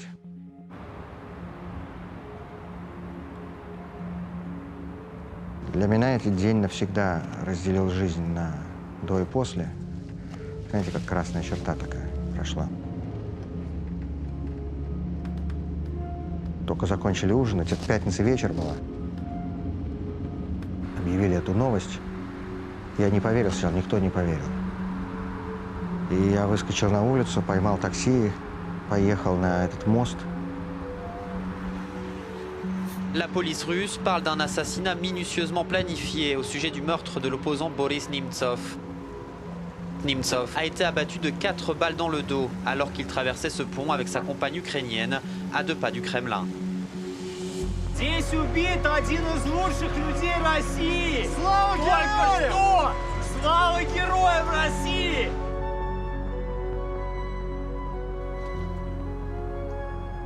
И мы все знаем, какова цена за противостояние путинскому режиму. Я абсолютно убежден, что одним из главных факторов в решении Владимира Путина отдать приказ на убийство Бориса Немцова это было именно участие Немцова и ключевая роль, которую он сыграл в принятии закона Магнитского в США. Ну и то, что касается моих отравлений, в моем случае это была не только главная, а единственная причина. Мы, я и дети, живем в Соединенных Штатах уже много лет. Володя считает, что может продолжать свою деятельность полноценно, так как он это делает, если его семья будет в безопасности. Мне хочется быть хорошим примером для своих детей, примером того, как нужно бороться за то, что ты любишь, за то, что для тебя ценно. We're not asking for your support. It is our task to change Russia, and we will do it ourselves. The only thing we ask from you is that you stop supporting Mr. Putin by treating him as a respectable and worthy partner on the world stage. And above all, как нельзя позволять страху остановить тебя в этой борьбе. Мы вот на протяжении 22 лет являемся свидетелями того, как сотрудник КГБ, пришедший к власти, постепенно загоняет страну в страшную черную дыру. Было понятно, что сотрудник КГБ может действовать только методами, используемыми КГБ. Все стало понятно в 2015 году, когда в феврале у стен Кремля был убит Борис Немцов, Володин близкий друг, соратник и крестный нашей дочери. А всего лишь через пару месяцев после убийства Бориса Немцова Первый раз был отравлен Володя. Это было посреди дня, я сидел с двумя коллегами в офисе в центре Москвы. И вдруг случайно почувствовал, что мне тяжело дышать. И я почувствовал, что начинает биться сердце, что я весь покрываюсь потом, что падает давление, что меня начинает рвать. И в течение буквально нескольких минут я уже не смог ни сесть, ни встать. И мои коллеги перенесли меня, положили на диван, вызвали скорую помощь. И я очень быстро потерял сознание, а происходило то, что один с другим отключались все органы.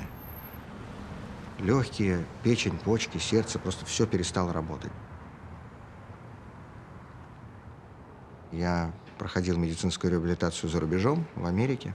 Врачи сказали моей жене, что шанс выжить примерно 5%.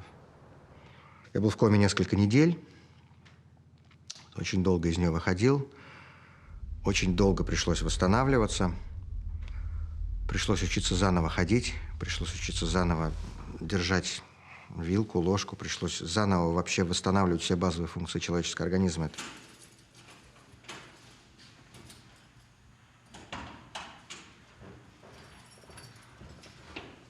Самым большим подарком путинскому режиму со стороны представителей оппозиции было бы, если бы мы все просто разбежались. Я им таких подарков делать не собираюсь. Российский политик должен быть в России. Это не может быть никак иначе. Я вернулся, как только смог. Если говорить о мерах безопасности, ну, какие тут можно принять меры безопасности? Невозможно же не есть, не пить, не ходить по улицам, не одеваться. Стараешься не думать об этом, потому что иначе станешь параноиком, если каждую минуту ходить и дергаться, а что будет дальше? Просто ты принимаешь эти риски, принимаешь эту цену. А потом он случился еще раз.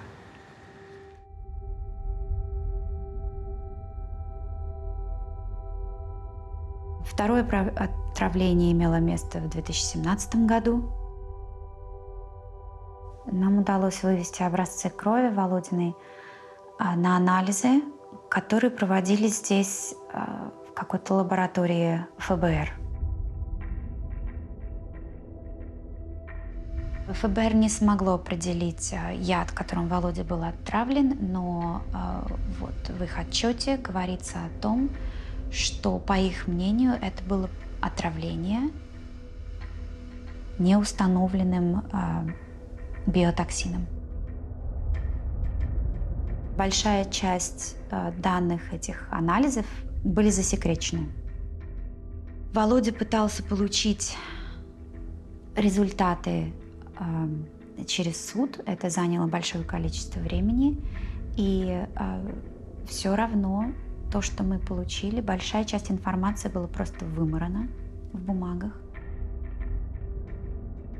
Опять же, о причинах можно долго рассуждать, но мы знаем, например, что был визит высших чинов российских спецслужб в Вашингтон, и после этого ФБР сказала о том, что большая часть данных засекречена. The poisonings of Vladimir Kara-Murza do not make headlines.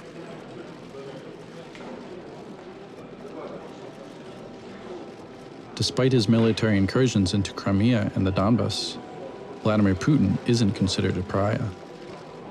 Russia is excluded from the G8, but remains a member of the G20. The Kremlin's master is a member who is not only welcome, but sought after. Economy overrides politics, and the West is mired in its compromises. Yet no one is safe, not even those who thought they had been overlooked.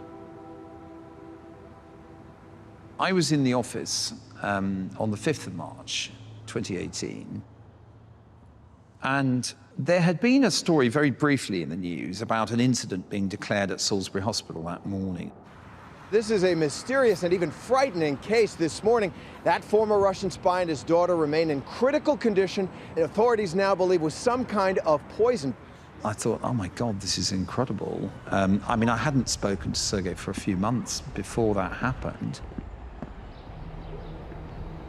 It didn't take that long for some people at the hospital to start suspecting that it might be a form of nerve agent or organophosphate-type poison.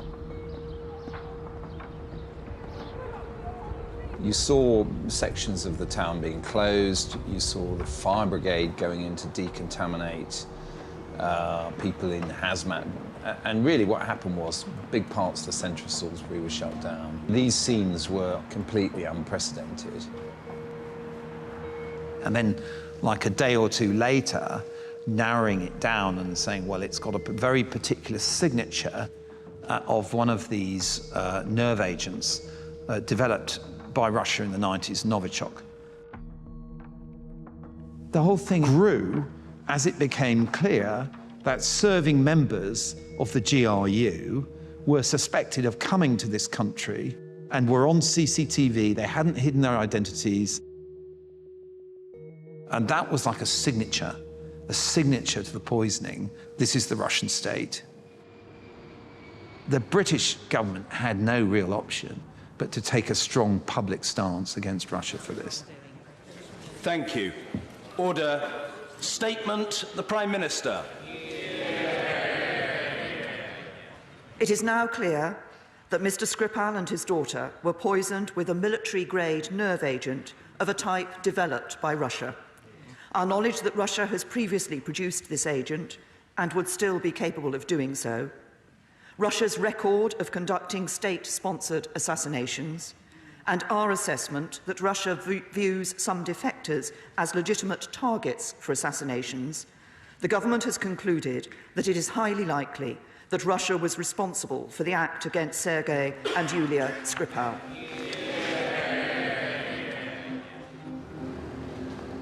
Sergei Skripal and his daughter survive. Britain expels 23 Russian diplomats, the US 60. France and Germany are content to send back 4 each, nothing more. Vladimir Putin is able to revel in the spectacle of Western dithering, to meet Donald Trump face-to-face on the new American president's European tour. Putin was very cold-blooded in his approach to international affairs. He knew what Russia's interests were, and he intended to advance them. His meeting with Trump was potentially, therefore, very dangerous for the United States because Trump didn't understand what he was facing. I'm John Bolton, and I was the National Security Advisor to President Trump. I'd started in April 2018, and this particular trip was for 3 summits, one with NATO, one with the Prime Minister of the United Kingdom, Theresa May at the time, and then with Putin. So this was a very, very heavy agenda on a relatively short trip. When Trump met with Prime Minister May, the main meeting was at the Chequers, the British Prime Minister's country estate. The situation we thought had stabilized. It hadn't really gone away for the British. They were still quite agitated about it. It was not a meeting that was intended to produce an agreement on anything specific. It was really so that Trump would have the benefit of British views last before the upcoming meeting with Putin in Helsinki. I asked Theresa May about the Skripal attempted assassination, and I asked if she would give her view why the Russians had done it. I did that for a particular reason. I wanted Trump to hear from May that the Russians were capable of carrying out assassination on the territory of a foreign government. The British clearly thought that this was a Russian effort to see if they could carry out an assassination attempt, extricate the people trying to conduct the murder, and then escape any consequences for it. Today, we've also discussed how we can deepen our work together to respond to malign state activity, terrorism, and serious crime. In particular, on Russia, I thanked President Trump for his support in responding to the appalling use of a nerve agent in Salisbury, after which he expelled 60 Russian intelligence officers. We agreed that it is important to engage Russia from a position of strength and unity, and that we should continue to deter and counter all efforts to undermine our democracies. They were determined in London that the Russians were going to suffer consequences for it, and they felt that it was important that the West as a whole remain solidly behind the condemnation that they had expressed about what Russia had done. But for Trump, he thought, okay, we've expelled the diplomats, that's basically the end of it.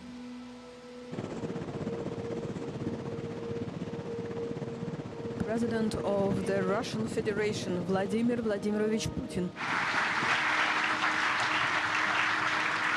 Я уже вижу, что там смотрю некоторые информационные источники, ваши коллеги там проталкивают мысль, что этот господин Скрипаль чуть ли не правозащитник какой-то. Он просто шпион, предатель Родины. Понимаете, есть такое понятие предатель Родины. Вот представьте себе, у вас есть, вы гражданин своей собственной страны. Значит, и вдруг возникает у вас человек, который предает свою страну. Как вы к нему отнесетесь? Или любой здесь сидящий, представитель любой страны. Он просто подонок. Вам спасибо большое. At the end of the 2010s, Vladimir Putin remains in control. From the Donbas region to Salisbury, the warning lights flash. The war is already here, at the gates of Europe, which refuses to see it, to name it, to consider it. The question is no longer whether the poison will strike, but who it will strike. У меня не было никаких сомнений с самого начала, что это намеренное отравление, что это отравление с целью убить, а не напугать. Но в 2021 году мы получили фактические доказательства этого. И это журналистское расследование установило имена 4 сотрудников Федеральной службы безопасности. Это та же команда, тот же эскадрон смерти ФСБ, который участвовал в отравлении Алексея Навального.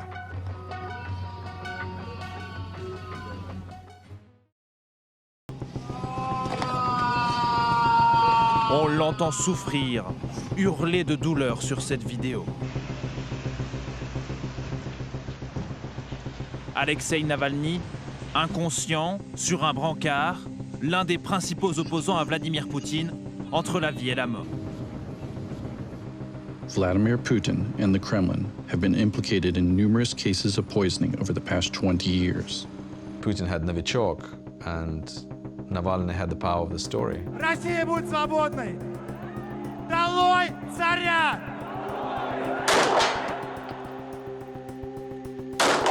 The Russians are masters in the art of handling poison and have turned it into a strategic weapon. Это то, чего он не добился, будучи офицером КГБ. Он сейчас реализует себя как офицер КГБ.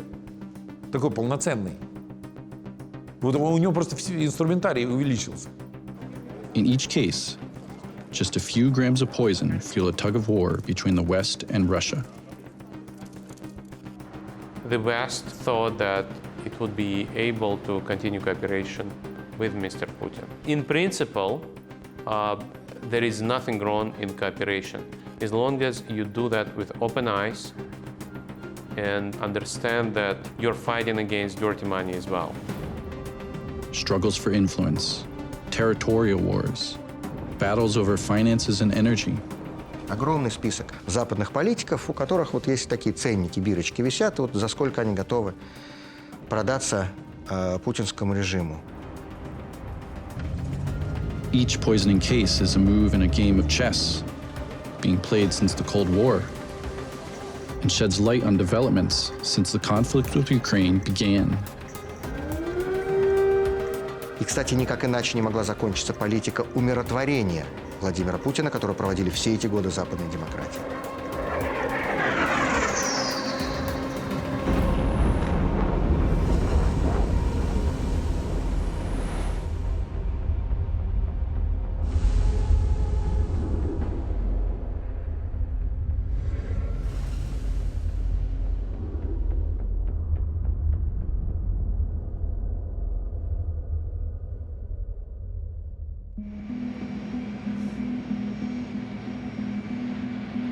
Over the years, the whisper of unpunished crime has risen to a wail.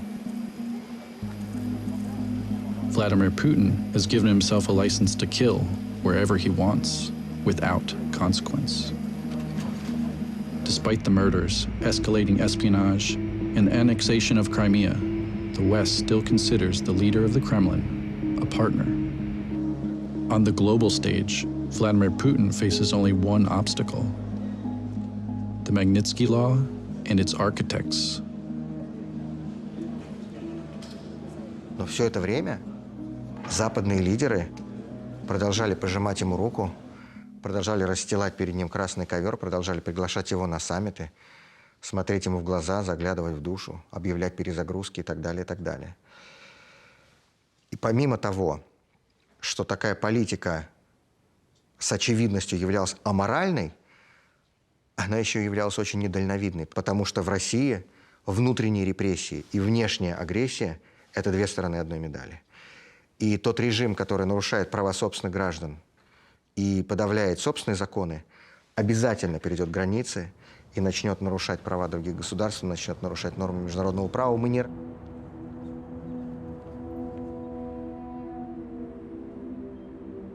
After the Magnitsky Act was passed, Putin saw an opening when the presidential election was taking place in 2016. Donald Trump was the nominee, the Republican nominee. So he assigned a Russian lawyer to go and meet with Donald Trump Jr., Trump's son, his son-in-law, and his campaign manager at Trump Tower on June 9th, 2016, with a request, which is, if Donald Trump is elected, can you repeal the Magnitsky Act? That was the request. We know that for sure. What we don't know for sure is what they were offering in return. I, Donald John Trump, do solemnly swear that I will faithfully execute that I will faithfully execute the office of President of the United States. The office of President of the United States. So help me God. Congratulations, Mr. President. So after Trump was elected, Putin kept at it, and the first big opportunity they had to get together properly was at the US-Russia summit in Helsinki in July of 2018.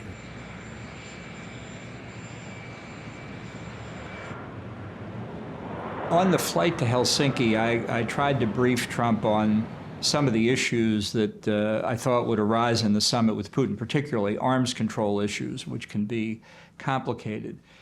He spent most of the flight on Air Force One watching the FIFA soccer championships, so I was having trouble kind of getting through. What I worried about was this conversation between Putin, super competent, super experienced, super knowledgeable in exactly what he wanted for Russia, and Donald Trump, who had spent the last few hours before the summit watching soccer games. And then on all of our minds was the forthcoming report from the special counsel investigation of the allegations of collusion between Russia and his 2016 campaign. Late today, the Department of Justice announced it will appoint a former FBI director, Robert Mueller, as an independent special counsel to investigate the Trump administration and allegations of Russian interference with the presidential election. And on the Friday before the summit, Robert Mueller, the special counsel, had indicted 12 military intelligence officers for hacking the US election.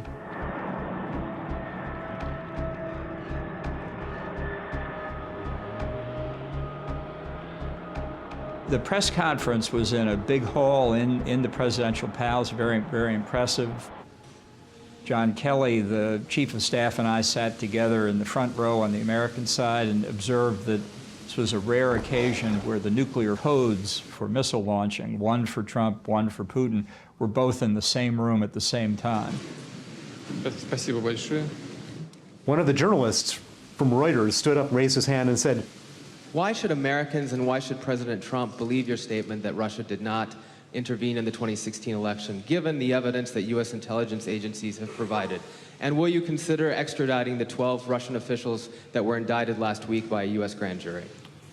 Но тогда в этом случае мы, безусловно, будем ставить вопрос о том, чтобы эти действия были взаимными. Мы тогда будем ожидать от американской стороны, чтобы они допросили тех официальных лиц, в том числе представителей спецслужб Соединенных Штатов, которых мы подозреваем в совершении противоправных действий на территории Российской Федерации. Что я имею в виду? Ну, известное дело фирмы Hermitage Capital, господина Браудера. По данным нашего следствия, группа лиц, деловые партнеры господина Браудера. I learned about it within minutes because my phone lit up with messages. And I was scared. I was in America at the time, and I'm not a U.S. citizen. I'm a British citizen. And so they could send around the Homeland Security Department and have me arrested and handed over. And so I was really scared for that 4 days. It was a kind of typical Putin ploy to get attention, the kind of curveball that Putin threw and that Trump was not prepared for. The idea was, sure, we'll cooperate mutually, and he didn't think any more of it, but we knew that that was going to be a problem, and he certainly didn't give the Russians cooperation for what they wanted. The United States refuses to hand William Browder over to Russia. He remains free and continues his fight. He hopes to replicate the Magnitsky Law in all Western countries. It was a great success getting the U.S. because the U.S. is the most important country in financial terms in the world. We are so eager to see Norway. However, I also understood that it's pretty easy for a Russian torturer just to avoid going to the U.S. and they can continue to travel to the UK or Europe or wherever. And so for the Magnitsky Act to be effective, we need to have other countries, important countries, have Magnitsky Acts. Today we are returning to a study that... So I picked as my second country Canada. The case of Sergei Magnitsky.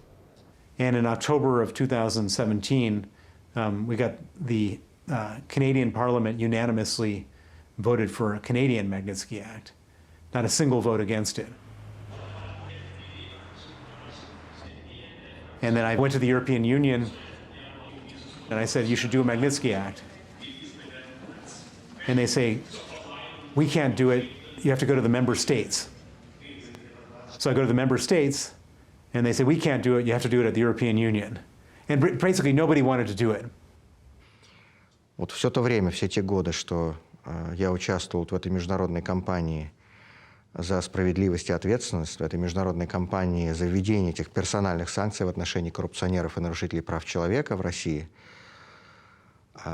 мне и моим коллегам пришлось столкнуться с чудовищным противодействием со стороны западных чиновников, западных дипломатов, западных финансовых кругов, понятное дело, которые просто лично заинтересованы в этих потоках грязных кремлевских денег.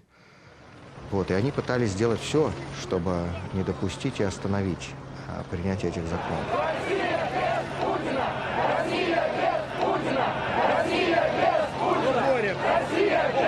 In Russia, another dissident is also fighting against the system put in place by Vladimir Putin.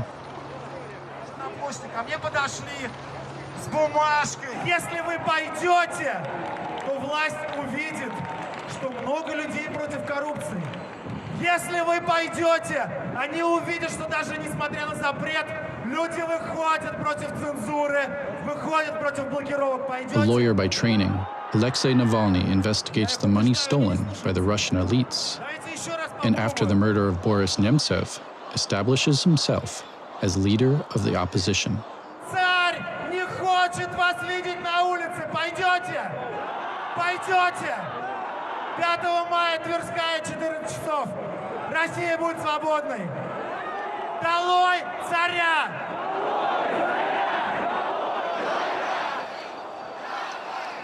Fear is something which is actually very alien to Navalny. He wanted power, and power in a country of Russia's history and violence means that you risk everything, that you risk your life. If you're not prepared to do it, you don't go into Russian politics if you're serious about it. And Navalny certainly was.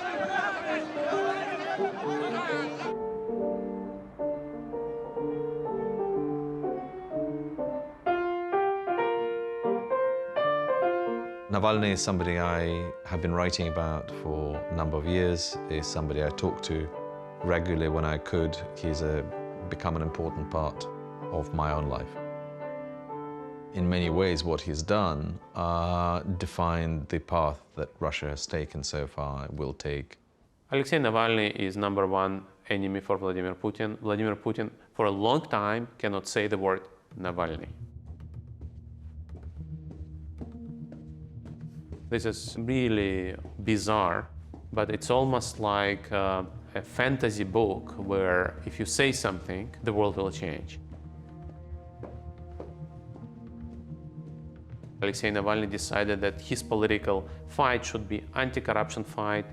And for him, it was not just a corporate governance issue, it was a governance issue. It was a fight against Putin's corruption system. Пожалуй, одна из главных черт путинского режима – это чудовищное лицемерие.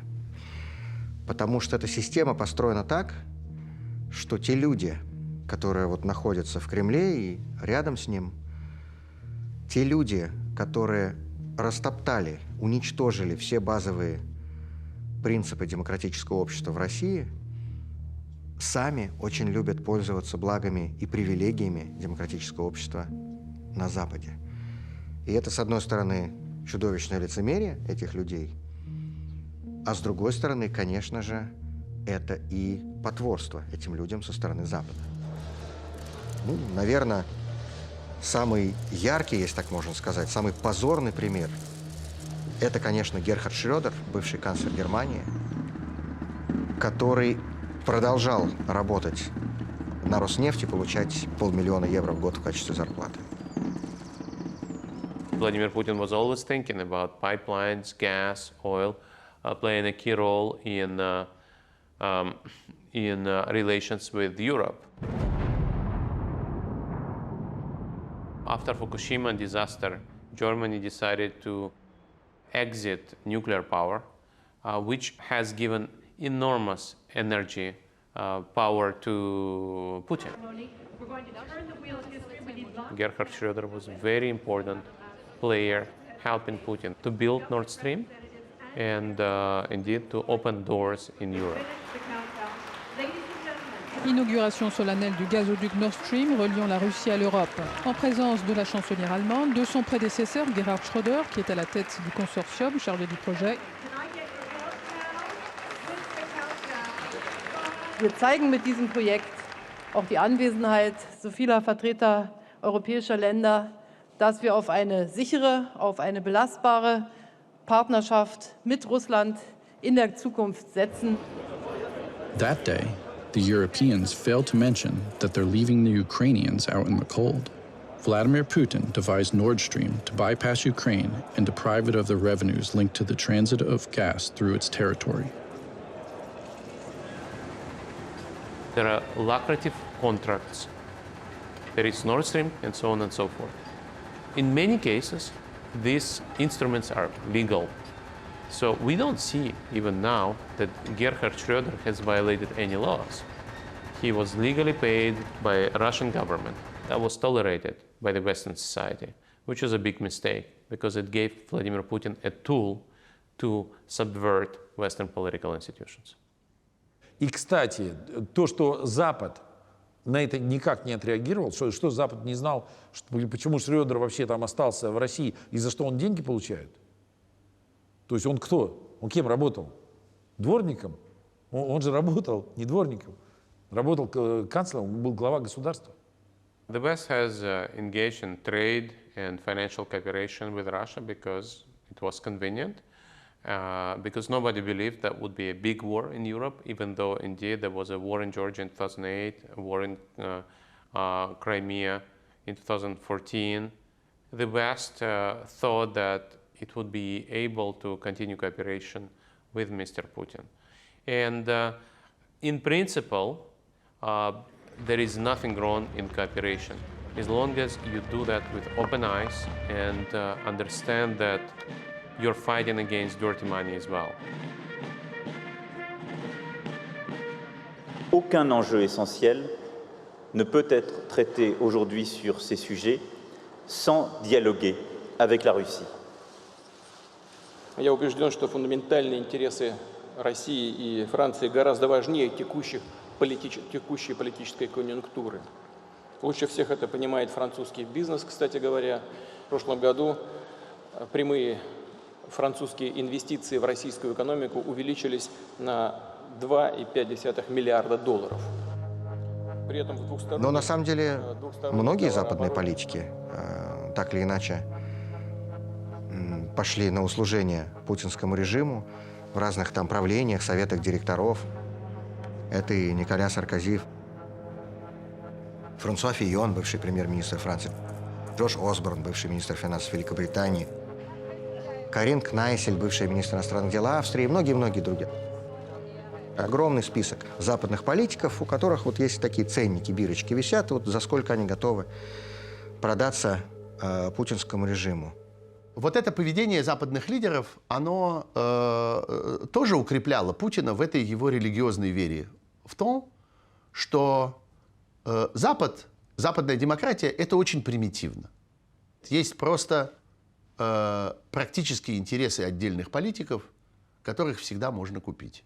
И, например, несколько эпизодов, когда Путин начал поддерживать разного рода экстремистские партии в Европе, партию Марин Ле Пен во Франции, альтернативу для Германии, экстремистские партии в Испании, Голландии, экстремистов в Великобритании, тогда, когда существовал вопрос о Брексите.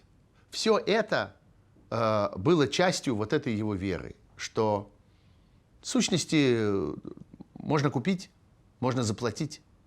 It's not like the West officially said we love to be corrupted by Putin. It's just specific individual politicians saw opportunity to fundraise.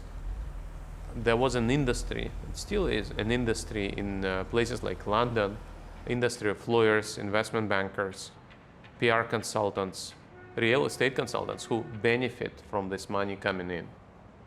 And these consultants themselves are important donors of political parties. And so politicians say there is nothing illegal, and that's how Putin plays this game. But this game has some staunch spoil sports. Alexei Navalny now has a tried and tested method. He makes evidence of elite corruption accessible to the general public, on video, on the internet.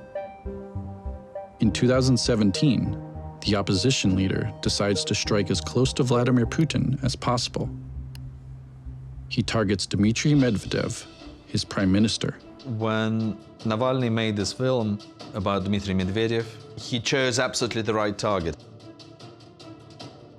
He couldn't go straight for Putin, not because he feared him, but because Putin was too popular. Дворцы, резиденции, родовые усадьбы, яхты и виноградники в России и за рубежом. Мы покажем вам реальное имущество, принадлежащее Медведеву, и вы убедитесь, что это один из самых богатых людей страны и один из самых коррумпированных чиновников. Доказательств того, что Медведев бывает... In 2017, the video went absolutely viral. This film was watched by 40 million people. These people took to the street. It was one big protest after many years of calm in Russian society. This is exactly what the government was trying to head off when it banned the protest from Moscow's city center. But huge crowds of demonstrators ignored the ban and crashed the country's national holiday celebration, chanting, "Putin is a thief." Dozens were arrested. Thousands stood their ground. Navalny's popularity was growing. His recognition, only perhaps 20% actually liked him, or even less, but his recognition was 80%. Alexei Navalny runs for president. Vladimir Putin isn't willing to take any risks. The Russian Electoral Commission rejects his opponent's candidacy. The authorities accuse him of embezzling anti-corruption funds.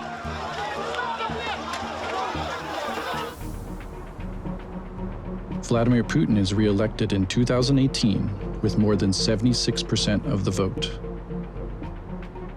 The Kremlin continues its offensive on two fronts, against the Russian opposition and against Ukrainian independence.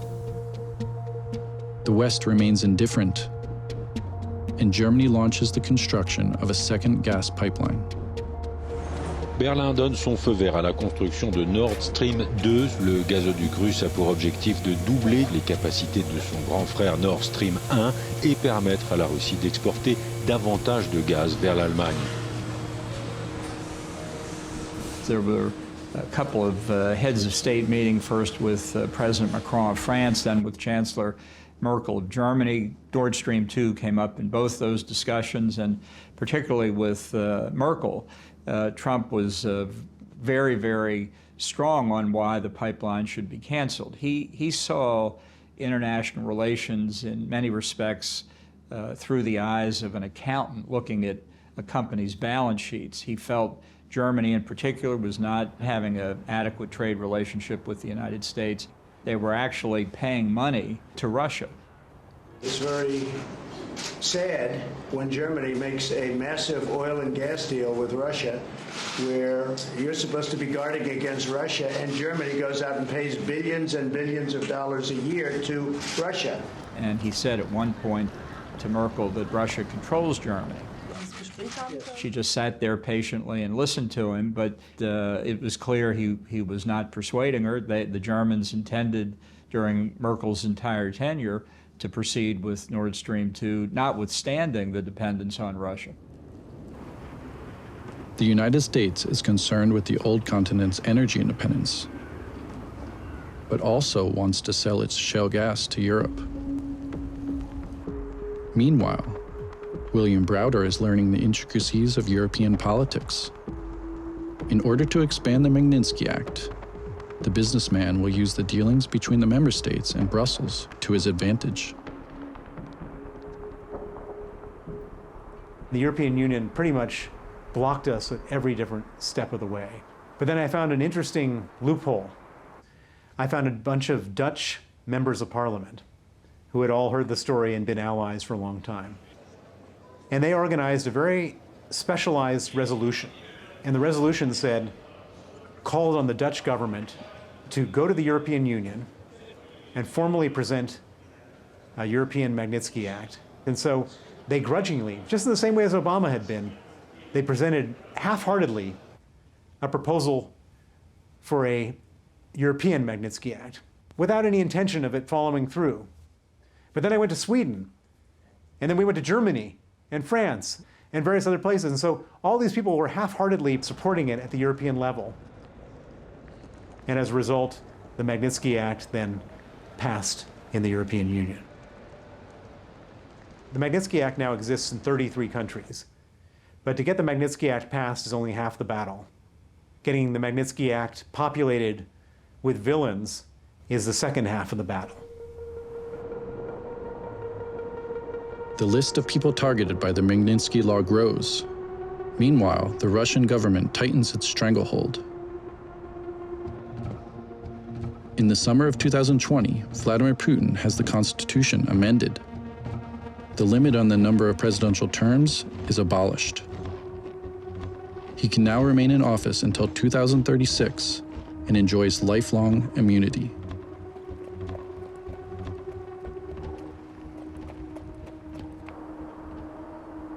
This is 2020. People were angered by the lack of response to COVID. Putin was losing popularity, he was losing his grip. Navalny was campaigning not just in Moscow, but across the country. So he was on the rise. And at the same time, there were massive protests in Belarus.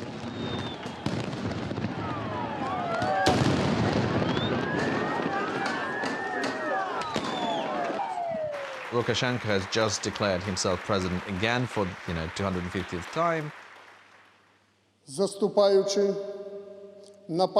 Kremlin understood at the time that a protest that doesn't have a clear leader, as in Belarus, doesn't have much of a chance. But in Russia, there was a leader. Putin made a decision It's now time to neutralize him.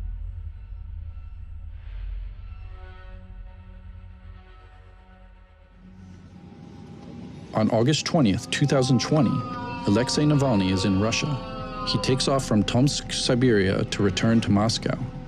During the flight, the opposition leader is seized by terrible pain.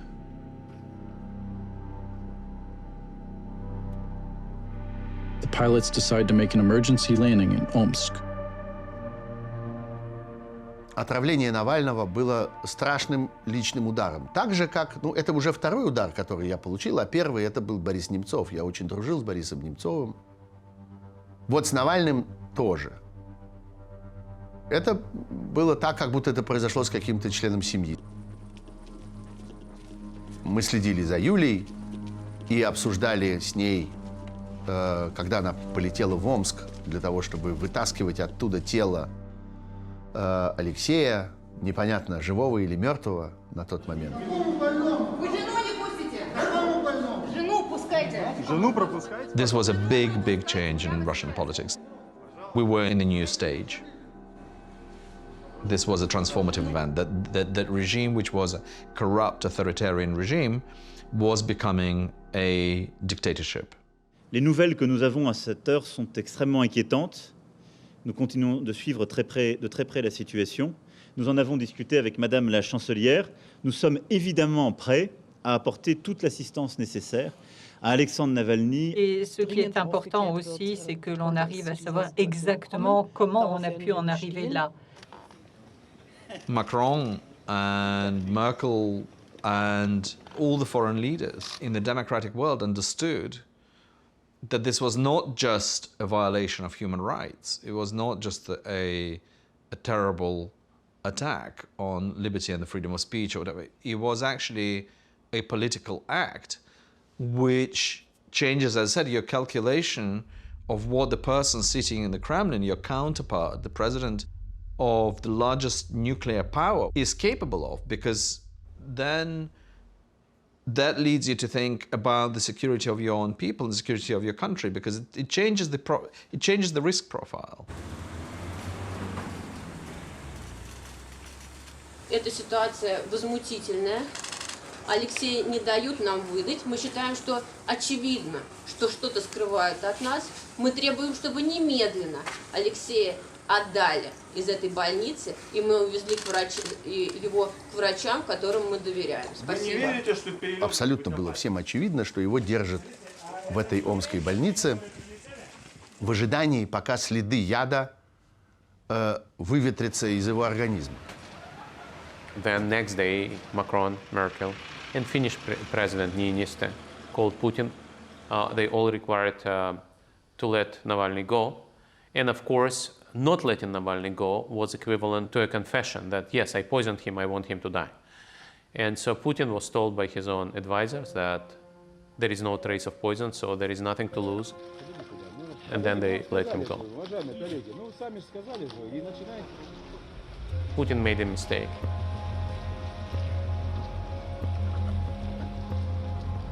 "48 hours after the emergency landing, the Kremlin authorizes the transfer of Alexei Navalny to Germany. He is admitted to intensive care in a Berlin hospital and placed in an induced coma.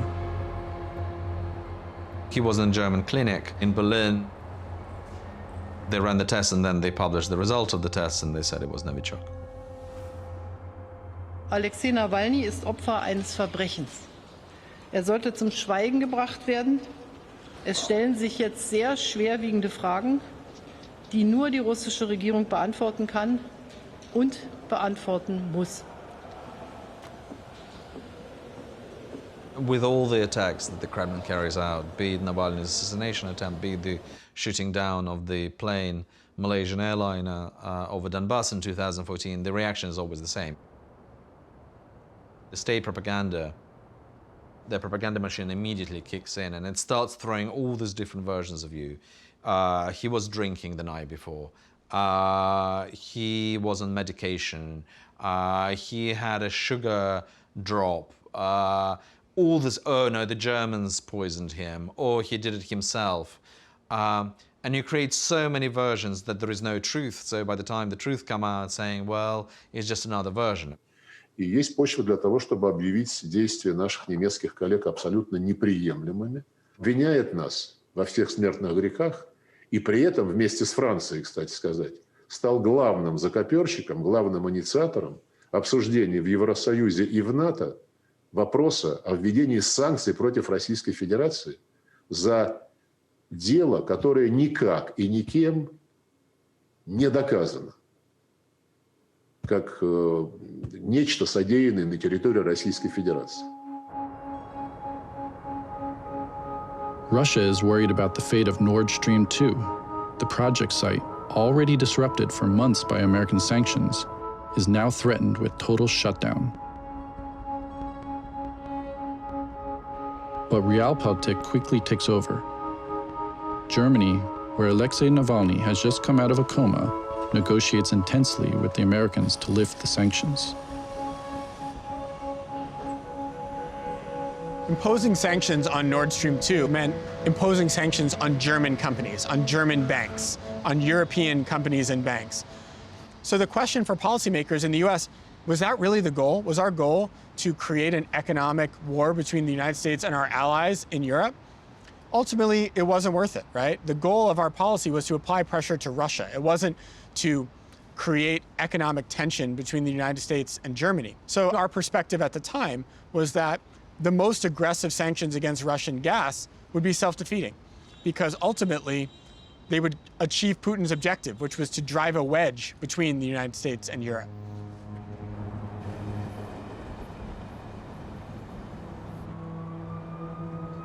Alexei Navalny recovered. He was discharged from hospital, and he was, while in Berlin, he was doing investigation of who did it together with Bellingcat.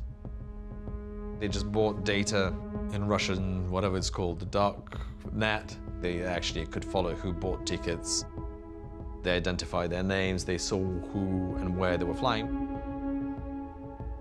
And they identified that he was followed by the FSB officers. They identified who they were, where they worked. They could identify them as FSB hit squad.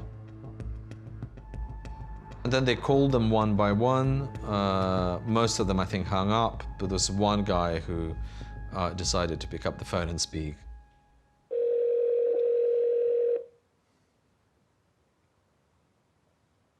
Алло. Константин, здрасте. Меня зовут Устинов Максим Сергеевич. Я помощник Николая Платоновича Патрушева. Мне ваш телефон дал Владимир Михайлович Богданов. Извините за ранний звонок, мне нужно 10 минут вашего времени, очень сильно нужно. Да, слушаю. Мне нужно один абзац.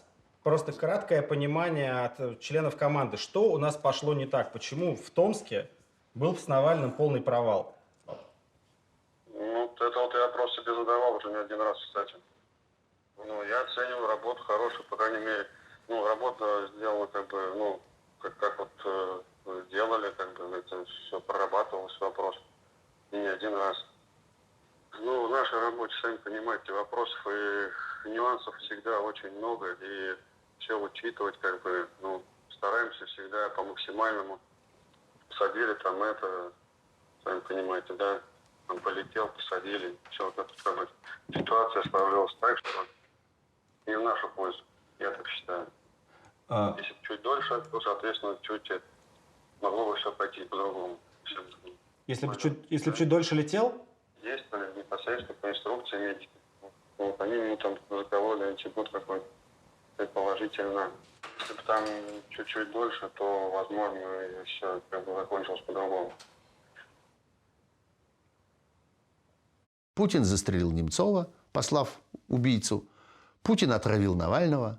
Путин отравил Скрипаля. Путин отравил Литвиненко. Путин пытался отравить Карамурзу. Люди не хотят в это верить. Это объясняет очень многое. Это все воплощается в действиях конкретных политиков, конкретных президентов, канцлеров, премьер-министров, депутатов, конкретных журналистов. Они очень рады возможности сказать, все не так очевидно. Наверное, есть какие-то вещи, которые мы еще не понимаем. Наверное, есть другие объяснения. Есть альтернативные факты, которые позволяют нам считать, что все не так ужасно, и в конечном итоге не нести ответственность за то, что мы по существу поддерживаем этот страшный режим. There was no question in Navalny's mind that he was going back. Zero. I don't think it was a decision he had to make. Я не пытался отговорить его от возвращения в Россию.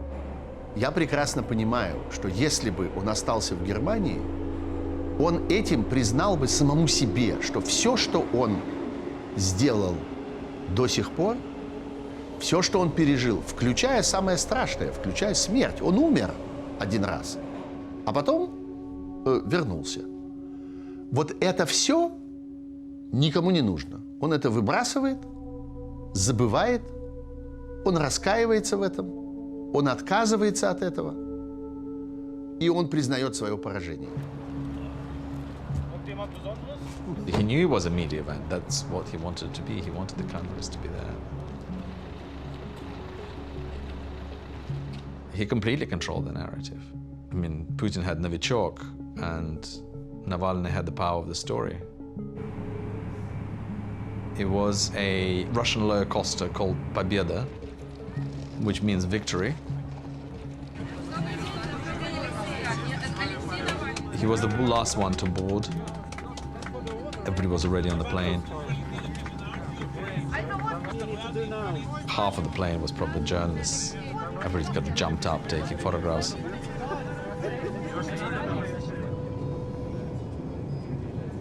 I was actually sitting 2 rows behind him. I passed my boarding pass and said, you know, can you scribble something? Йо, Аркадий, последний раз я передавал записку из ряда в ряд в школе. Я очень рад, что ты летишь в нашем веселом самолете. Сколько? Неизвестно куда. Эй. I wished him good luck. This plane was, you know, Russia, this plane was history. We didn't know where it would go.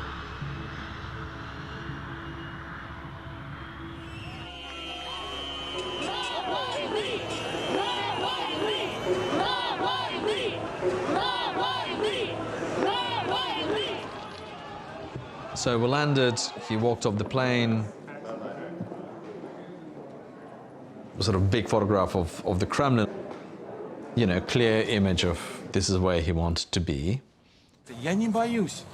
Я абсолютно с нормальным чувством иду на подгранконтроль, выйду и поеду домой, потому что я знаю, что я прав.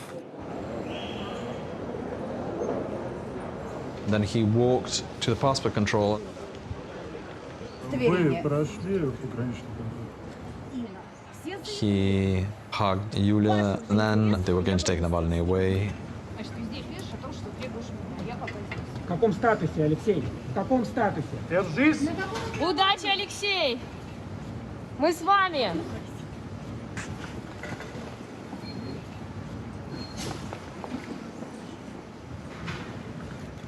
Ни у Алексея, ни у его жены Юлии не было ни одной минуты иллюзий относительно того, что, вернувшись в Россию, он окажется в тюрьме, и он окажется в тюрьме надолго. И цифра 10 лет звучала в их словах. Я это слышал своими ушами. Они говорили, ну, 10 лет. Такую ставку надо ставить. А иначе зачем он сел за этот стол? Он же сражается не за то, чтобы быть успешным блогером, не за то, чтобы однажды написать твит, на который будет 1 миллион ретвитов. Не это задача его работы. И Путин лично выбирал меру пресечения. Путин говорил, сколько ему надо дать лет тюрьмы. Лично сам говорил. То есть не то, что это вот как бы он был в курсе. Он сказал, накажите там его. Нет. Он просто торговался. Вот дать ли ему там 8 или 10,5, или вот там сколько. То он настолько вот вовлечен в это. Это то, чего он не добился, будучи офицером КГБ. Он сейчас реализует себя как офицер КГБ. Такой полноценный. Вот у него просто инструментарий увеличился. Alexei Navalny refuses to keep quiet. Before his return, he carefully readies his ammunition. Immediately upon his arrest, those close to him publish an investigation into Vladimir Putin's hidden personal fortune on the internet. Узнаем, чьими деньгами и как финансируется эта роскошь, и как в течение последних 15 лет дается самая большая взятка в истории и строится самый дорогой в мире дворян. A palace on the Black Sea. Это новый Версаль или новый Зимний дворец, по-настоящему царское место. Любуемся на него снаружи, пока только снаружи. Давайте подлетим достаточно близко, чтобы увидеть все в деталях.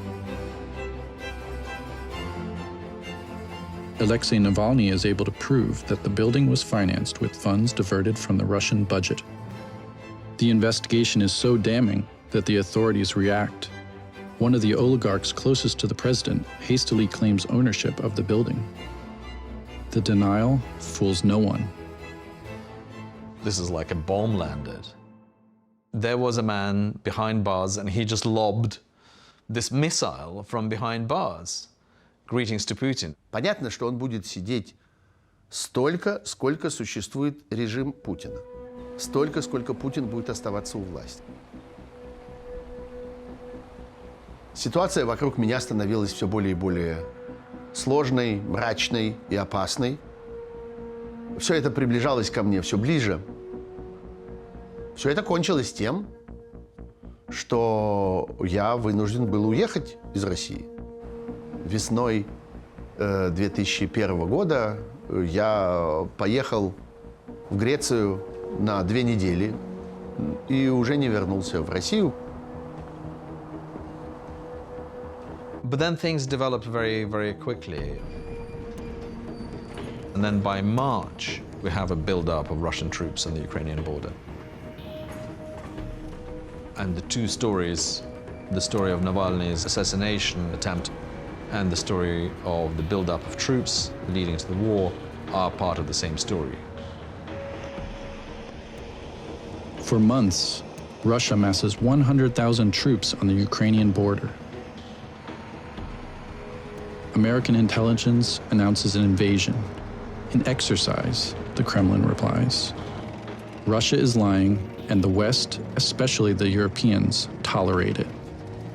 They deny the imminence of war, preferring to believe it's impossible.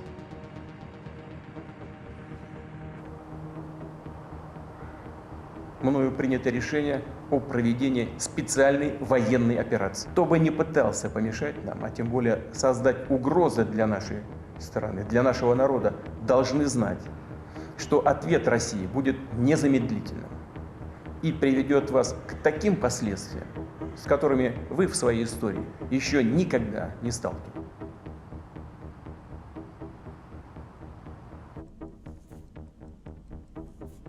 24 февраля 22 года я проснулся у себя дома в Москве, в своей квартире.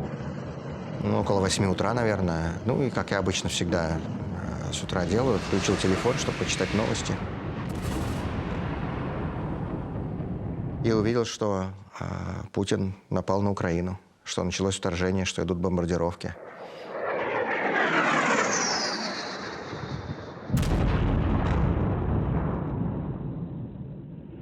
И, кстати, никак иначе не могла закончиться политика умиротворения Владимира Путина, которую проводили все эти годы западной демократии. Потому что весь тот курс, который проводил Владимир Путин, начиная с момента своего прихода к власти в 2000 году, весь тот курс, который включал в себя и внутренние репрессии, и внешнюю агрессию, он не мог закончиться никак иначе, кроме как большой войной в центре Европы. Вот она. The West comes to terms with the obvious. The United States and Europe finally vote for severe sanctions against Russia. The Magnitsky Law is used as a framework for individual sanctions against oligarchs and officials deemed responsible for the war. Europe also decides on economic sanctions against Russian banks, against the military-industrial complex, and even against the sacred Nord Stream 2 gas pipeline. The sanctions that the United States and Europe have imposed on Russia in the last few months have been intense. They've been an 8 out of 10, not a 2 out of 10. The sad part is, though, it's not going to stop him from his war in Ukraine. Once, Putin ordered the invasion in a way we had already lost. So what's the point of sanctions now? The number one goal of sanctions is to degrade Russia's ability to do more harm. We've seen under Putin that when Russia's economy grows stronger, he uses those profits to feed his military machine, to modernize his weapons of war that he uses against Russia's neighbors. Now, the goal of sanctions is much simpler. It's not about changing Putin's calculus. It's not about influencing the Kremlin's behavior. It's about making it harder for Putin to fund his military machine.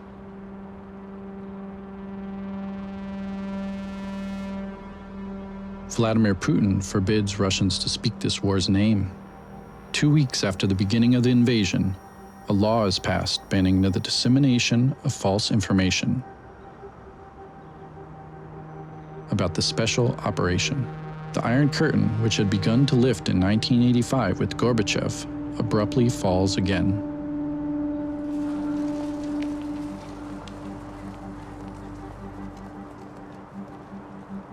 Сегодня окончательно и формально была закрыта радиостанция «Эхо Москвы».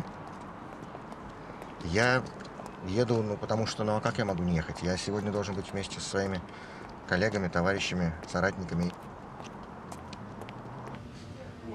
До последнего времени, собственно, до сегодняшнего дня, самая крупная из еще остававшихся действительно независимых средств массовой информации в России, радиостанция, которую слушали миллионы людей, которая позволяла себе говорить правду. Очень просто. Знаете, правда для любой диктатуры, для любого авторитарного режима – это самое опасное, что может быть. Как думаете, как вообще? Они могут физически сюда приехать и захватить все, как НТВ было? Я вчера ждал уже. Угу. Я, в принципе, готов. Когда у меня был эфир в субботу, я попрощался в конце, потому что я обычно говорю, что до встречи в следующую субботу, а сейчас я не могу так сказать. И вы бы знаете, знали, сколько людей потом. Да зачем? Да что за алармизм? Я говорю, лучше так, на всякий случай. 24 февраля 2022 года Владимир Путин начал две войны. Одну войну против Украины, а вторую войну, блицкриг, который он завершил очень быстро и очень эффективно, это была война против того, что осталось от независимых средств массовой информации в России, того, что осталось от гражданского общества в России.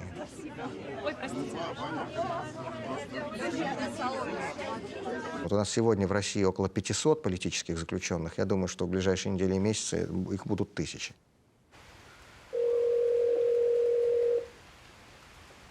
Привет.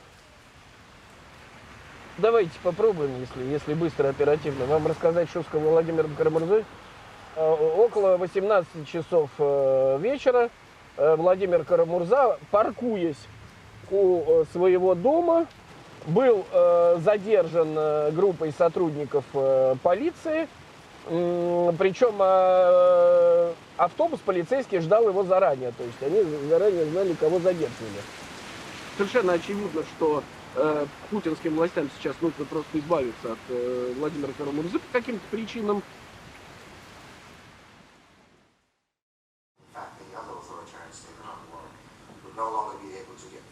Закон звучит как распространение заведомо ложной информации об использовании российских вооруженных сил. Против Володи было выдвинуто обвинение, основой обвинения была речь, которую он произнес в парламенте штата Аризона. These are very dark times in Russia today. These are times when we have hundreds of political prisoners. So that number is only going to grow now as people are arrested for taking part in anti-war demonstrations. All the major opposition organizations have been crushed and destroyed. All the remaining independent media outlets have been liquidated by the authorities since the start of the war in Ukraine in the past 3 weeks. And every day we hear of new arrests and new detentions and new repressions against our friends. По этой статье человеку может грозить до 15 лет тюремного заключения.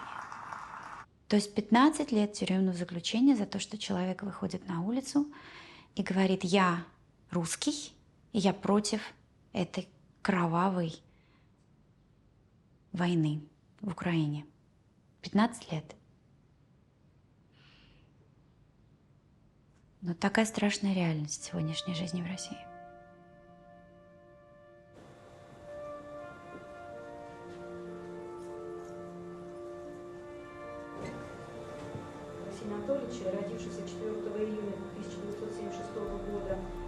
Since he's been arrested, Navalny's been moved from one bad prison to another, from one extraordinary harsh place to even a harsher place.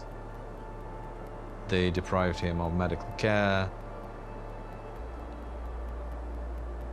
His conditions have been sort of close to torture. He went on hunger strike. They would have, you know, they were hoping something would happen to him. And all the way through, he's been able to communicate up until now. И делается это исключительно для того, чтобы один человек держал вот эту свою личную власть. Для того, чтобы продлить свою личную власть, Путин терзает соседнюю страну, убивает людей там и сейчас бросает в эту мясорубку войны еще огромное количество российских граждан, которые, в общем-то, должны просто нормально жить, заниматься своими силами. Поэтому, конечно, это было преступление, сейчас стало преступлением гораздо большего масштаба. The conflict stalls. Only courage persists. Arkady Ostrovsky's grandfather composed this song in 1962, a peace anthem whose hero is a little boy.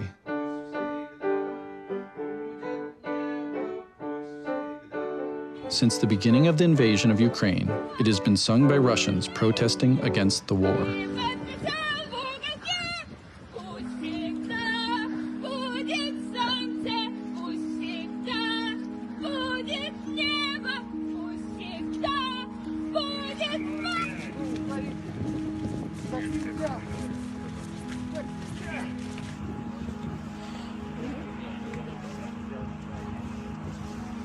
Друзья, всем привет из московского СИЗО номер 7.